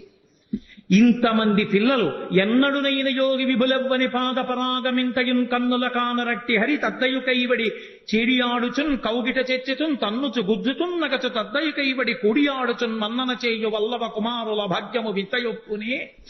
పరబ్రహ్మమైనటువంటి నువ్వు ఈ భూమండలం మీద ఆడుకుంటుంటే ఏమీ తెలియని గోపాల బాలను నిన్ను కౌగులించుకుంటున్నారు, తంతున్నారు, గుద్దుతున్నారు, నీ మీద పడుతున్నారు. అదా అదృష్టం, బ్రహ్మపదవి అదృష్టమా? ఎందుకు వచ్చింది? మాయ కమ్మింది నాకు, వద్దు తీసేయి. ఈ గోపాల బాలులలో ఎవరి పాదానికైనా అంటుకున్న ధూళి నా నాలుగు తలకాయల మీద చల్లుకుంటాను, నాకు అనుమతి అన్నాడు. అహోభాగ్యం అహోభాగ్యం నందగోప వ్రజౌకసాం యన్మిత్రం పరమానందం పూర్ణం బ్రహ్మసనాతనం అంటారు వ్యాసుల వారు మూల భాగవతంలో. అంత అద్భుతమైనటువంటి అవతారం. అటువంటి పరమాత్మ పెద్దవాడైన తర్వాత ఎంత రక్షణ చేశాడో పాండవులను. అసలు నిజంగా కృష్ణ పరమాత్మయే లేకపోతే పాండవులు లేనే లేరు. ఎన్ని సందర్భాల్లో ఎన్ని చోట్ల ఎంత రక్షించాడో. భీష్మాచార్యుల వారు స్వచ్ఛంద మరణం, ఆయన్ని నిగ్రహించగలిగిన వాడు లేడు. దేవతలందరూ వచ్చి ఒక పక్క నిలబడినా సరే ఆయన్ని నిర్జించలేరు. ఆయనే చెలరేగి యుద్ధం చేస్తుంటే ధర్మరాజు గారు భయపడిపోయాడు. నిద్ర పట్టక శిబిరంలో తిరుగుతుంటే కృష్ణ పరమాత్మని చూశాడు. చూశావా కృష్ణ, మా తాత భీష్మాచార్యుల వారు ఇలా విజృంభించి యుద్ధం చేస్తే నా సైన్యం అంతా మడిసిపోతుంది, ఎక్కడి నుంచి వస్తుంది నాకు విజయం అని అడిగాడు. పిచ్చివాడా, మీ తాత ధర్మపక్షపాతి. ఇదే సమయం, చీకటి పడిపోయింది, ఎవ్వరుండరు, నీ తాత శిబిరానికి వెళ్ళు. తాత ఇలా యుద్ధం చేస్తే మాకెక్కడి నుంచి విజయం వస్తుంది, తాత మార్గం లేదా అని అడుగు. పాపం మహానుభావుడు ఇంతమంది మనవల్ని పిల్లల్ని పెంచి పెద్ద చేసి రాజ్యరక్షణ చేసినందుకు చిట్ట చివరికి తన మనవడి చేత అడగబడ్డాడు, తాత నువ్వు ఎలా చచ్చిపోతావు చెప్పు అని. ధర్మరాజు గారు అడిగితే, ఒరే మనవడా, నేను చేతిలో ధనస్సు పట్టుకుని ఉన్నంత కాలం నన్ను పడగొట్టడం ఎవరికీ సాధ్యం కాదు. అంబ నా మీద పగబట్టి నన్ను చంపడం కోసం తపస్సు చేసి ఆడదై పుట్టి మగవాడిగా మారింది. ఆడదై పుట్టి మగవాడిగా మారింది కాబట్టి అంబ శిఖండిగా తిరుగుతోంది. శిఖండిని అర్జునుడి రథం మీద నిలబెట్టండి. శిఖండి ఎదురుగుండా కనపడితే నేను బాణం వెయ్యను, ధనస్సు కింద పెట్టేస్తాను. ధనస్సు కింద పెట్టిన తర్వాత శిఖండి వెనక నుంచి అర్జునుడిని నా మీద బాణప్రయోగం చెయ్యమను, ఒళ్ళంతా తూట్లుగా కొట్టేయండి, ఆ బాణపంజరంతో కింద పడిపోతాను, తర్వాత మీరు యుద్ధం చెయ్యండిరా అన్నాడు. కృష్ణ పరమాత్మ చెప్పబట్టి శిఖండిని ఎదురుగుండా పెట్టుకుని భీష్మాచార్యుల వారిని పడగొట్టారు. ద్రోణాచార్యుల వారు ఒకానొక సందర్భంలో విజృంభించి ధనస్సు పట్టుకుని వైరి పక్షంలో ఒక్కడిని బ్రతకనివ్వనని అగ్నిహోత్రంలా విజృంభించాడు. కృష్ణ పరమాత్మ దగ్గరికి వెళ్ళి ఏడిచాడు ధర్మరాజు, ఏం చేయమంటావు, ఎలా ఇప్పుడు సాక్షాత్తు గురువు ఆయన్ని ఎలా నిగ్రహించడం? ఒక్కటే కార్యం, భీమసేన నువ్వు వెళ్ళి అవతల వైపు సైన్యంలో అశ్వత్థామ అని పేరు కలిగినటువంటి ఏనుగుంది, నీ గదాదండంతో దాన్ని చంపేసి, చంపేసిన తర్వాత గట్టిగా అరు, అశ్వత్థామ హతః అన్నారు. మంచి యుద్ధం చేస్తున్నాడు ద్రోణాచార్యుల వారు. భీమసేనుడు వెళ్ళి ఆ ఏనుగుని చంపి ఒక పెద్ద అరుపు అరిచాడు, అశ్వత్థామహతః అన్నాడు. నమ్మలేదు ద్రోణాచార్యులు గారు. నన్ను నా ఉత్సాహాన్ని తగ్గించడానికి అరుస్తున్నాడని అదే బాణ పరంపర కొనసాగిస్తున్నాడు. ధర్మరాజు పరిగెత్తికెళ్ళాడు కృష్ణుడి దగ్గరికి. పెద్ద ధర్మాన్ని నిలబెట్టడానికి చిన్న అధర్మం చెయ్యక తప్పదు ధర్మరాజా. అశ్వత్థామహతః అండం నీకు ఇష్టం లేకపోతే నువ్వు కనపడు చాలు. మనసులో అనుమానం ఉంది ద్రోణుడికి, అడుగుతాడు. నువ్వు చెప్తే మాత్రం నమ్మి తీరుతాడు. ఆయన ధనస్సు వదిలేయాలంటే ఒక్కటే మార్గం. నువ్వు ఆయన ముందు చెప్పావో అశ్వత్థామ చచ్చిపోయాడని ధనస్సు కింద పడేస్తాడు. కొడుకు మీద వ్యామోహం. అందుకని అశ్వత్థామహతః అను అంటే గురువు ఎదురుగుండా నిలబడిన వాడు అంత మాట అనడమా నేను అననన్నాడు. ప్రాణమే పోయినా నేనన్నా. అనక తప్పదు. పెద్ద సత్యాన్ని పెద్ద ధర్మాన్ని ఆవిష్కరించడానికి చిన్న అధర్మం చెయ్యాలి. పోనీ అబద్ధం చెప్పద్దు. అశ్వత్థామహతః అని గట్టిగా అని కుంజరహ అని మెల్లిగాను అన్నాడు. కుంజరహ అంటే ఏనుగు. ధర్మరాజు గారు వెళ్ళగానే చూశాడు ద్రోణాచార్యుల వారు అబద్ధం ఆడటం అని. ధర్మరాజా అశ్వత్థామ ఏమయ్యాడన్నాడు. అశ్వత్థామహతః కుంజరహ అన్నాడు. ధర్మరాజు గారి నోటి వెంట ఆ మాట విన్నాడంతే వదిలిపెట్టేశాడు. వదిలిపెట్టేయడం ఏమిటి, బాణాలు కొట్టేశాడు అర్జునుడు. దృష్టజ్యుమ్నుడు ఒక్క దూకు దూకి ద్రోణాచార్యుల వారి శిరస్సు కోసేశాడు. ద్రోణాచార్యుల వారు చనిపోయారు. ద్రోణాచార్యుల వారే పడిపోకపోతే యుద్ధంలో గెలిపెక్కడిది? ఇవన్నీ ఒకెత్తు. సైంధవుడు యుద్ధానికి వచ్చినప్పుడు పరమశివుడి గురించి తపస్సు చేశాడు. పరమశివుడి గురించి తపస్సు చేసి పంచపాండవుల్ని గెలిచే వరం ఇమ్మన్నాడు. పంచపాండవుల్ని గెలవడం నీ తరం కాదు, పాశుపతాస్త్రం నేనే ఇచ్చే అర్జునుడికి. అర్జునుడిని తక్క మిగిలిన నలుగురిని ఒకరోజు మాత్రం యుద్ధంలో గెలుస్తామన్నాడు. అర్జునుడు దూరంగా ఉండడం చూసి అభిమన్య కుమారుడు పద్మవ్యూహంలోకి వెళ్తే సైంధవుడు నలుగురిని, ధర్మరాజు, భీముడు, నకులుడు, సహదేవుడిని నలుగురిని లోపలికి వెళ్లకుండా చూసి అభిమన్యుడు చచ్చిపోవడానికి కారణమయ్యాడు. అందుకని సైంధవుడిలో అడ్డుపడ్డాడంటారు. రాత్రి శిబిరానికి తిరిగి వచ్చినటువంటి అర్జునుడు ఏడిచాడు కొడుకు చచ్చిపోయాడని. ఏడిచి మీరు నలుగురు ఎందుకు వెళ్ళి రక్షించలేదని అడిగాడు అన్నల్ని. సైంధవుడు అడ్డుపడ్డాడు, అతనికి వరం ఉందన్నారు. తొందరపడి ప్రతిజ్ఞ చేసేశాడు. రేపు సూర్యాస్తమయానికి నేను సైంధవుడి తల తరగకపోతే నేనే చచ్చిపోతాను. అర్జునుడు బానే పడుతున్నాడు ఆ రాత్రి, కృష్ణుడు నిద్రపోడు. మహాభారతం చదివితే ఎంత భక్తపరాధీనుడు రా అనిపిస్తుంది. ఆఖరికి అటు ఇటు దొర్లుతూ ఉంటే సారథి దారుకుడు వచ్చి పిలిచాడు. ఎందుకు అలా ఉన్నారని అడిగాడు. ఎలా నిద్రపడుతుంది? తొందరపడి ప్రతిజ్ఞ చేశాడు. ద్రోణాచార్యుల వారు తక్కువడా? అర్జునుడినొక్కడిని ఆపేస్తే చాలు, రేపు ఖచ్చితంగా అర్జునుడు చచ్చిపోతాడు. ఆత్మహత్య చేసుకుని ప్రాణం వదిలిపెట్టేస్తే గెలుపు కౌరవులది. రేపు సైంధవుడు అర్జునుడికి చిక్కకుండా చూడడం ఎలాగో ద్రోణుడికి తెలుసు. ద్రోణుడు వ్యూహం పన్ని ఎక్కడో దాస్తాడు సైంధవుణ్ణి. యుద్ధంలో అసలు అక్కడ దాకా వెళ్ళడం కుదరదు. ఎందుకంటే ద్రోణాది వీరులు ముందే ఉంటారు. స్వర్ణ కవచాన్ని అభిమంత్రించి కట్టాడు దుర్యోధనుడికి. వెళ్ళలేకపోయాడు అర్జునుడు. వెళ్ళలేకపోయి ద్రోణాచార్యుల వారే పెద్ద పర్వత శిఖరంలో ఎదురుగుండా నించుని శకట వ్యూహం పన్నాడు. శకట వ్యూహం పన్ని లోపల ఎక్కడో చిట్ట చివర దాచేశాడు సైంధవుణ్ణి. పొద్దున్నైపోయింది, మధ్యాహ్నం అయిపోయింది, పొద్దు ఒరిగిపోతోంది. యుద్ధం చేస్తూనే ఉన్నాడు. ఎక్కడికో వెళ్ళాలి, ఇంకా మొదట్లో ఉన్నాడు. వ్యూహాన్ని ఛేదించనే లేదు. అయిపోయింది, సూర్యాస్తమయ వేళ అయిపోయింది. సైంధవుడు సంతోషపడిపోతున్నాడు. అమ్మయ్య, ఇక అర్జునుడు నా దగ్గరికి వచ్చే అవకాశమే లేదు, నీ చచ్చిపోనని. చిన్న బుచ్చుకున్నాడు అర్జునుడు. అయిపోతోంది సూర్యాస్తమయం, కాబట్టి చంపలేని సైంధవుణ్ణి. అయిపోయింది కురుక్షేత్ర యుద్ధం, నేను ప్రాణం విడిచిపెట్టవలసిందే. చూశాడు కృష్ణ పరమాత్మ అర్జునుడి యొక్క అవస్థ. చూశావా, తొందరపడితే బావా ఎలా ఉంటాయో పరిణామాలు, జాగ్రత్త వహించు, ఇప్పుడు నేనేం చేస్తానో చూడన్నాడు. మాయాతిమిరాన్ని సృష్టించాడు. అది సూర్యుడిని అడ్డింది. సూర్యాస్తమయం అయిపోయింది, అర్జునుడు కొట్టలేకపోతున్నాడే అన్నాడు. అలా మాటలు చీకటి పడింది అన్న మాట వినపడగానే అర్జునుడు దగ్గరలో లేడు కదా అని సైంధవుడు నిక్కి నిక్కి తలపైకెత్తాడు. తలపైకెత్తి నిలబడ్డాడు. బావా అడిగో సైంధవుడు కొట్టేయన్నాడు. బాణం వేసి వెంటనే తలని కొట్టాడు. కొట్టగానే మాయాతిబిరాన్ని తొలగించాడు. చీకటి పడ్డా కొట్టాడందాం అనుకున్నారు, మళ్ళీ సూర్యుడు పైకి వచ్చాడు. అమ్మా, మనం పొరపాటు పడ్డాను రా, సూర్యాస్తమయం అవ్వలేదనుకుంటున్నారు. సైంధవుడి తల బావా కింద పడిందో నీ తల నూరు ఒక్కలైపోతుంది. ఎందుకంటే సైంధవుడికి తండ్రి ఉన్నాడు, వృద్ధక్షత్రుడు ఆయన పేరు. ఆ వృద్ధక్షత్రుడికి తపస్సు చేస్తే పుట్టాడు జయద్రథుడు అన్న పేరుతో సైంధవుడు. ఆయన పుట్టినప్పుడు అశరీరవాణి పలికింది. ఇతని యామలపాటులో ఉన్నప్పుడు ఒక సుక్షత్రియుడి ఇతని తల కొట్టేస్తాడంది. వెంటనే తండ్రి అన్నాడు, ఏ సుక్షత్రియుడు నా కొడుకు తల కొట్టి కింద పడేస్తాడో వాడి తల 100 వక్కలైపోతుంది అన్నాడు. ఎవడు తల కొట్టి కింద పడేస్తాడో వాడి తల 100 వక్కలవుతుంది అన్నాడు. బావా నీకు తెలియదు, వాళ్ళ తండ్రి శాపం ఉందా, తల కింద పడిపోతే నీ తల 100 వక్కలైపోతుంది, అందుకు నా తల కింద పడకుండా బంతులాడన్నాడు. ఓ పక్క యుద్ధం చేస్తూ ఓ పక్క బాణం వేస్తూ సైంధవుడి తల కింద పడకుండా పైన బంతులాడాడు. బావా ఇటు యుద్ధం కష్టంగా ఉంది, పాశుపతాస్త్రం వేసి దీన్ని ఎక్కడో హిమాలయ పర్వతాల అవతల ఉన్నటువంటి ఆ శమంతక పంచకం దగ్గర కూర్చుని అసుర సంధ్య వేళ అవుతోందని సంధ్యావందనానికి కూర్చున్నాడు వృద్ధక్షత్రుడు, ధ్యానంలో ఉన్నాడు. ఆయన చేతుల్లో పడేటట్టు కొట్టు, వాళ్ళ తండ్రి చేతుల్లోనే పడుతుంది తలకాయ అన్నాడు. తిన్నగా పాశుపతాస్త్రం వేస్తే సైంధవుడి తలకాయ వెళ్ళి వృద్ధక్షత్రుడి చేతిలో పడింది. ఇదేమిట్రా అర్ఘ్యమిద్దామంటే చేతిలో తలకాయ పడింది, చెయ్యని ఇలా అన్నాడు కొడుకుని చూసుకోకుండా. ఆయన చేతిలోంచి తల కింద పడింది కాబట్టి ఎవరి చేతిలోంచి తల కింద పడిందో వాడి తల 100 వక్కలవ్వాలి. తండ్రి వృద్ధక్షత్రుడి తలకాయ 100 వక్కలైంది. కృష్ణుడు లేకపోతే అర్జునుడి బతికేమవును, పాండవులేమో. మహానుభావుడు మహాభారత యుద్ధంలో ఒకసారి కాదు ఎన్ని మాటలో కర్ణుడు ఎదురుగుండా నిలబడి ఇంద్రుడిచ్చిన నాగాస్త్రాన్ని ప్రయోగిస్తే నాగాస్త్రం వచ్చేస్తోంది. ఇక అర్జునుడి కంఠం మీదకి వస్తోంది, తల నరికేస్తుంది. వెంటనే తన బొటన వేలు పెట్టి రథాన్ని నొక్కాడు. 5 అంగుళాలు కిందికి దిగిపోయింది. రథం భూమిలోకి దిగిపోతే ఆ వచ్చినటువంటి నాగాస్త్రం అర్జునుడి కిరీటాన్ని కొట్టింది. ఆ కిరీటం కింద పడిపోయింది. అర్జునుడు దక్కాడు. భగదత్తుడు యుద్ధం చేస్తూ వైష్ణవాస్త్రం ప్రయోగించాడు. ఆ వైష్ణవాస్త్రం తిన్నగా వచ్చి అర్జునుడికి కొట్టేస్తుంది, దానికి ఇంకెదురులేదు. అది వచ్చేస్తోంది. కృష్ణ పరమాత్మ అర్జునుడికి ఎదురు నిలబడ్డాడు. నిలబడితే అది వైజయంతిమాలగా పడిపోయింది. అర్జునుడు నింద చేశాడు కృష్ణుణ్ణి.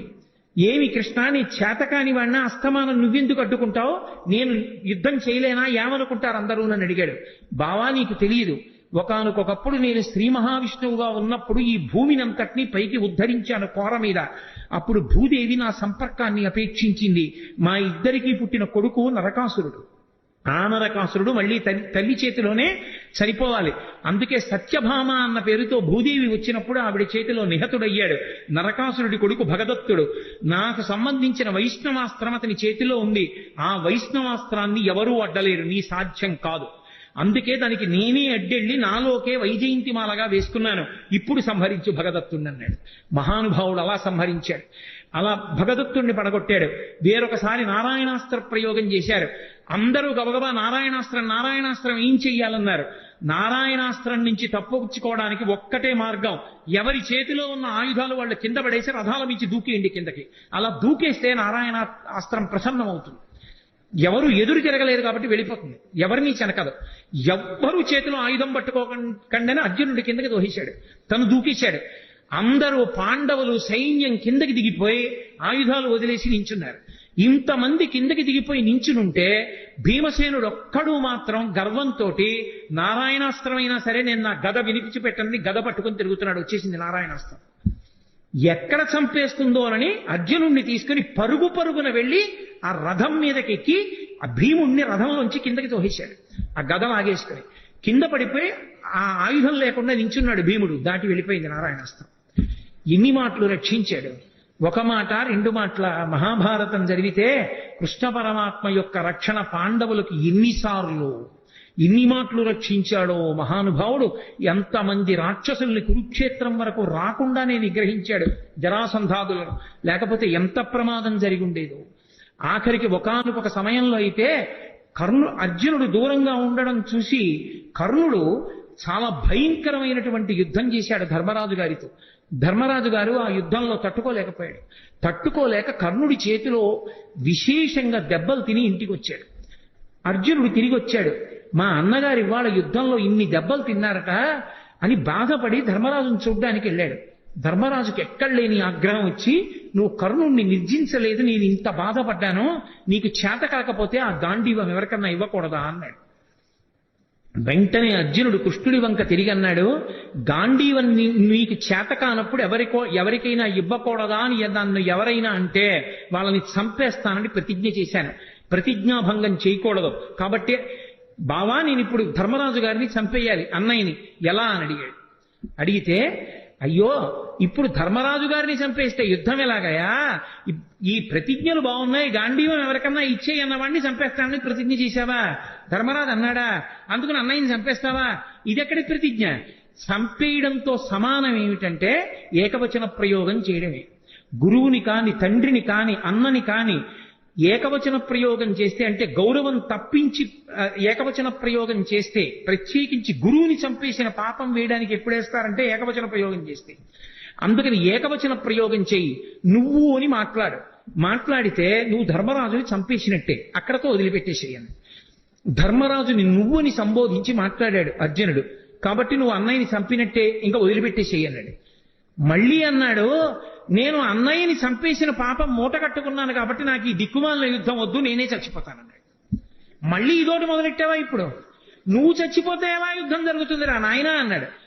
అన్నయ్యనంత మాట అన్నాను, అన్నయ్యని చంపిన పాపం నా ఖాతాలోకి వచ్చింది కాబట్టి నేను చచ్చిపోతానంతే. ధర్మరాజునంత మాట నాకు ఇంకా నేను యుద్ధం చేయను అన్నాడు.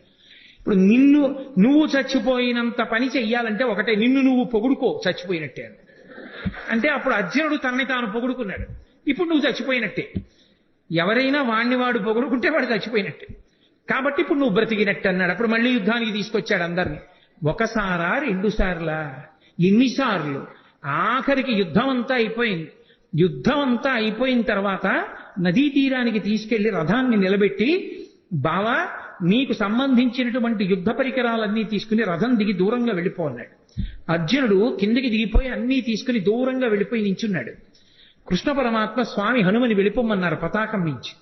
రథాన్ని ఆవహించి ఉన్నటువంటి సమస్త భూతములను వెళ్ళిపోమన్నారు. వెళ్ళిపోమ్మని కృష్ణ పరమాత్మ రథంలోంచి కిందకి దూకారంటే రథం భగ్గున కాలిపోయి. అడిగాడు అర్జునుడు, బావా ఇదేంటి రథం ఇలా కాలిపోయిందని అడిగాడు. నాయనా ఇది ఎప్పుడో కాలిపోయింది. భీష్మ, ద్రోణ, కర్ణ మహావీరులు ప్రయోగించినటువంటి బాణ పరంపరలకి ఈ రథం కాలిపోయింది. నువ్వు కాలిపోతావని దీన్ని కాలిపోకుండా ఆపాను.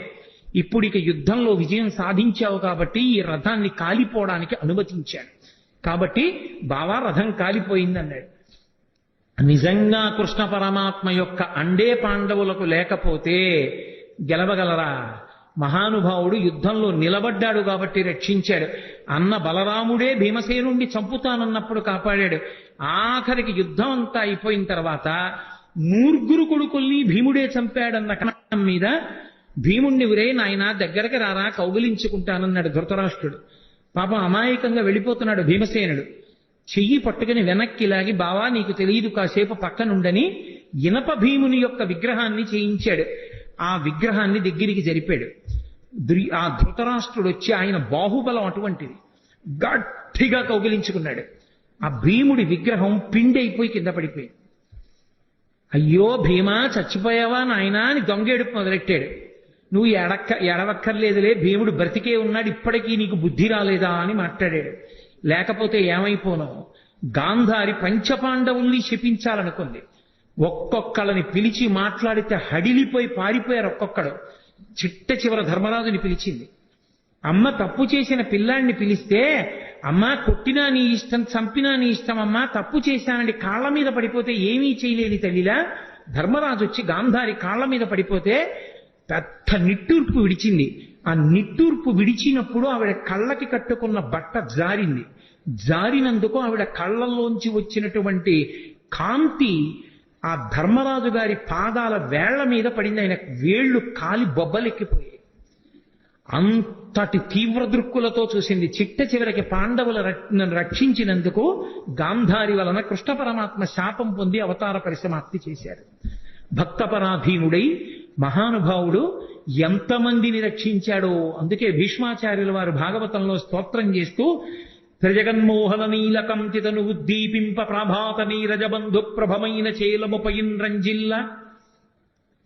ఆయన వచ్చినప్పుడు ఎంత అందంగా ఉంటుందంటేట కురుక్షేత్రంలో యుద్ధానికి, త్రిజగన్మోహన నీలకాంతితను ఉద్దీపింప, 3 లోకములు కూడా ఆకర్షింపబడేటంతటి అందమైనటువంటి నీలమేఘ ఛాయతో ఉంటాడు. తను ఉద్దీపింప ప్రాభాత నీరజ బంధు ప్రభమైన చేలము పయిన్ రంజిల్ల, నీలాలక వ్రజ సంయుక్త బంధుర సేవ్యమై విజృంభింప మా విజయించేరుడు వన్యకాడు మది నావేశించు నెల్లప్పుడు అంటాడు. ఆ ప్రాభాత నీరజ బంధు ప్రభమైన అంటే తామర పువ్వులకు మిత్రుడైనటువంటి ప్రభాతకాల సూర్య భగవానుడి యొక్క కాంతి ఎలా ఉంటుందో అటువంటి చేలమును కట్టుకున్నటువంటి వాడు. అటువంటి కృష్ణుడు అర్జునుడి రథం మీద కూర్చుని సారథ్యం వహించాడు కాబట్టి బ్రతికాడు. అదిగో ఆ భక్తపరాధీనుడైన కృష్ణుడున్నాడే, ఆయన నన్ను రక్షించుగాక అని చెప్పుకున్నాడు. హయరింకాముఖ ధూళి ధూసర పరిణ్యస్తాలకోపేతమై రయజాత శ్రమతోయ బిందుజితమై రంజిల్లు నిమ్మోముతో జయము పార్థునకిచ్చు వెట్కనని నా శస్త్రాహుతించాలనొచ్చియు బోరించు మహానుభావు మదిలో చింతింతు నశ్రాంతమున్నంటాడు. ఆయన కర్మ ఎదురుగుండా సారథ్యం చేసేటప్పుడు యుద్ధం జరుగుతుంటే మాట వినపడదు. రథం ఇటు పోనీ అని చెప్పడానికి చేతిలో ధనస్సు ఉంటుంది, బాణం ఉంటుంది. అప్పుడు రథి వెనకాతల ఉన్నవాడు సారథిని పిలవాలంటే కాలెత్తి డొక్కలో పొడుస్తాడు. పొడిస్తే వెనక్కి తిరిగి చూడాలి. ఆయన కర్మ కాలి చేశాడా సారథ్యం. హయరింకాముఖ ధూళి ధూసర పరిణ్యస్తాలకోపేతమై, ముందు గుర్రాలు పరిగెడుతుంటే వాటి మించి పైకి రేగినటువంటి ధూళి ఒంటిని పట్టేస్తే చెమటలు పట్టి మట్టి అంటుకున్నవాడై, అయినా కూడా జయము పార్థునకిచ్చు వెట్కనని నా శస్త్రాహుతించాలనొచ్చియు బోరించు మహానుభావు మదిలో చింతింతున శాంతము అన్నాడు. నేను అన్ని అస్త్రాలు ప్రయోగిస్తుంటే వాటి ధాటికి తట్టుకుని ముందు సారథి మీద వేస్తుంటే సారథికి తగులుతాయి కాబట్టి వెనక అర్జునుణ్ణి రక్షించడానికి నా బాణములను ఎదుర్కొన్న కృష్ణుడున్నాడే, ఆయన నా మనస్సుని ఆవేశించుగాక. అలాగే మహానుభావుడు ఒక సూర్యుండు సమస్త జీవులకు తానొక్కొక్కడైతోచు పోలిక ఏ దేవుడు సర్వకాలము మహాలీలన్ నిజోత్పన్న జన్య కదంబ హృత్సరోరుహములన్ నానా విధానో రూపకుడయ్యొట్టు ఈశ్వరుని ప్రార్థింతు నశ్రాంతమున్ అంటాడు. ఒక్క సూర్యుడు ఒక్కొక్కళ్ళకి ఒక్కొక్క సూర్యుడిగా కనపడినట్టుగా ఉండి అందరినీ రక్షించేటటువంటి పరమాత్మ రాశీభూతమై కృష్ణుడిగా అర్జునుడి రథం మీద కూర్చుని యుద్ధం చేశాడే, ఆయన మమ్ము రక్షించుగాక. అసలు కృష్ణావతార ఘట్టంలో పతాక స్థాయి భీష్మాచార్యుల వారితోటి. ఎందుచేత అంటే సర్వసైన్యాధిపత్యం భీష్మాచార్యుల వారికి ఇచ్చారు. ఈ పద్యంతో నా ఉపన్యాసాన్ని పూర్తి చేస్తాను. ఇటు సర్వసైన్యాధిపత్యం భీష్మాచార్యుల వారిది, అటు కృష్ణుడు ఏ ప్రతిజ్ఞ చేశాడని అడిగాడు భీష్ముడు. ఆయుధం పట్టట, కేవలం సారథ్యం మాత్రమే చేస్తాట, అలా ప్రతిజ్ఞ చేశాడన్నారు. ఓహో, అలా ప్రతిజ్ఞ చేశాడా? కృష్ణుడు పరమాత్మ అని భీష్ముడికి తెలుసు. భీష్ముడు అన్నాడు, నేను ప్రతిజ్ఞ చేస్తున్నాను, నేను కృష్ణుడి చేత ఆయుధం పట్టిస్తానన్నాడు. భక్తుడు నెగ్గాల, పరమేశ్వరుడు నెగ్గాల? యుద్ధం వచ్చింది, కృష్ణుడు ఆయుధం పట్టడగా. భీష్మాచార్యుల వారు యుద్ధం చేస్తున్నారు. కృష్ణుడి చేత ఆయుధం పట్టిస్తే భీష్ముడు నెగ్గుతాడు, కృష్ణుడు ఆయుధం పట్టకపోతే కృష్ణుడు నెగ్గుతాడు. భగవంతుడా భక్తుడా ఇద్దరికీ వేదిక కురుక్షేత్రమైంది. భీష్మాచార్యుల వారు విపరీతంగా బాణ పరంపర విడిచిపెట్టేస్తున్నారు. తట్టుకోలేకపోతున్నాడు అర్జునుడు. వెనక్కి తిరిగి చూశాడు కృష్ణుడు, పూచిన మోదుగు చెట్టును కొట్టినట్టు కొట్టేస్తున్నాడు. రక్తం కారిపోతోంది అర్జునుడికి. అంతే, మరిచిపోయాడు తన చేసిన ప్రతిజ్ఞ. కుప్పించి ఎగసిన కుండలం బులకాంతి గగన భాగం బెల్ల కప్పికొనగా ఉరికిన నోర్వక నుదరంబులో నున్న జగముల వ్రేగున జగతి కదుల చక్రంబు చేబట్టి చనుదించురయమునపైనున్న పచ్చని పటముజార నమ్మితి నాలా ఉనగుబాటు చేయకు మన్నింపుమని క్రీడి మరల దిగువ కరికి లంఘించు సింహంబు కరణి మెరసి నేడు భీష్ముని చంపుదు నిన్ను కాతు విడువు మర్జున యటంచు మద్ది శిఖవృష్టి తెరలి చనుదించు దేవుండు దిక్కు నాకు అని చెప్పుకున్నాడు భీష్మాచార్యుల వారు. ఎవరు నాకు దిక్కు అంటే చెప్పాడు. అదిగో ఆ రోజున నేను బాణ పరంపరలు విడిచిపెడుతుంటే అర్జునుడు తట్టుకోలేకపోతే ఎక్కడ అర్జునుడు కింద పడిపోతాడోనని అర్జునుణ్ణి రక్షించుకోవడం కోసం తను ఆయుధం పట్టనన్న ప్రతిజ్ఞని కూడా మర్చిపోయి పగ్గాలు విసిరి పారేసి రథం నుంచి కిందకి దూకేస్తే కుప్పించి ఎగసిన కుండలం బులకాంతి గగన భాగం బెల్ల కప్పికొనగా ఆ దూకినప్పుడు కృష్ణుడి కుండలములు ఇలా ఊగితే వాటి కాంతి ఆకాశాన్ని కప్పేసింది. ఆయన కడుపులో ఉన్నటువంటి జగములన్నీ ఇలా ఊగిపోతే కోపంతో ఆయుధం పట్టనన్నవాడు చక్రం పట్టుకుని పరిగెత్తుకొచ్చేస్తుంటే పైనున్న పచ్చని పటముజార వేసుకున్న పచ్చటి ఆ ఉత్తరీయం జారి కింద పడిపోతుంటే నమ్మితినాలా ఉనగుబాటు చేయకు మన్నింపుమని క్రీడి మరల దిగువ. బావా అర్జునుడు చేతకాని వాడు కాకపోతే కృష్ణుడు ఆయుధం పట్టుకున్నాడని లోకం చెప్పుకుంటుంది. బావా వదిలేయి అని అర్జునుడు వెంట పడుతుంటే నేను సారథ్యం చేస్తుండగా నా వెనక నువ్వు ఉండగా నాకు పరమభక్తుడవైన నిన్ను నా ఎదురుకుండా ఇన్ని బాణాలు పెట్టి కొట్టేస్తాడా? సంపేస్తాను ఇవాళ భీష్మాచార్యుల వారిని ఏమనుకుంటున్నాడోనని కరికి లంఘించు సింహంబు కరణి మెరసి నేడు భీష్ముని సంపుతు నిన్ను కాకు విడువు మర్జున యటంచు మధ్య శిఖవృష్టి తెరలి చనుదించు దేవుండు దిక్కు నాకు. అర్జున విడిచిపెట్టవాయా? ఏమిటి మాట్లాడుతున్నావు? నేనుండగా నిన్ను చంపుతాడా? ఏమిటా బాణాలేయడం? సంపేస్తాను ఇవాళ భీష్ముండని తన ప్రతిజ్ఞ కూడా మరిచిపోయి చక్రం పట్టుకుని పరిగెత్తుకుంటూ వచ్చి నన్ను చంపేద్దామని వచ్చేసినటువంటి భక్త పరాధీనుడైన కృష్ణ భగవానుడు ఉన్నాడే, ఆయన నాకు దిక్కని చెప్పుకున్నాడు భీష్మాచార్యులు. అంతటి మహానుభావుడు కృష్ణావతారం అంటే ప్రాతస్మరణీయం. ఆ కృష్ణ భగవానుణ్ణి తలుచుకుంటే చాలు జగదాచార్యుడు. ఎన్ని యుగాలైపోయినా కూడా లోకానికి జ్ఞానాన్ని పెంచిపెట్టడానికి భగవద్గీతనిచ్చినటువంటి మహానుభావుడు, అనుగీతనిచ్చినటువంటి మహానుభావుడు. అంతటి కృష్ణ పరమాత్మ అంత గొప్ప అవతారం, పరిపూర్ణావతారం. అటువంటి కృష్ణావతారం తర్వాత వచ్చినటువంటి అవతారం కల్కి అవతారం.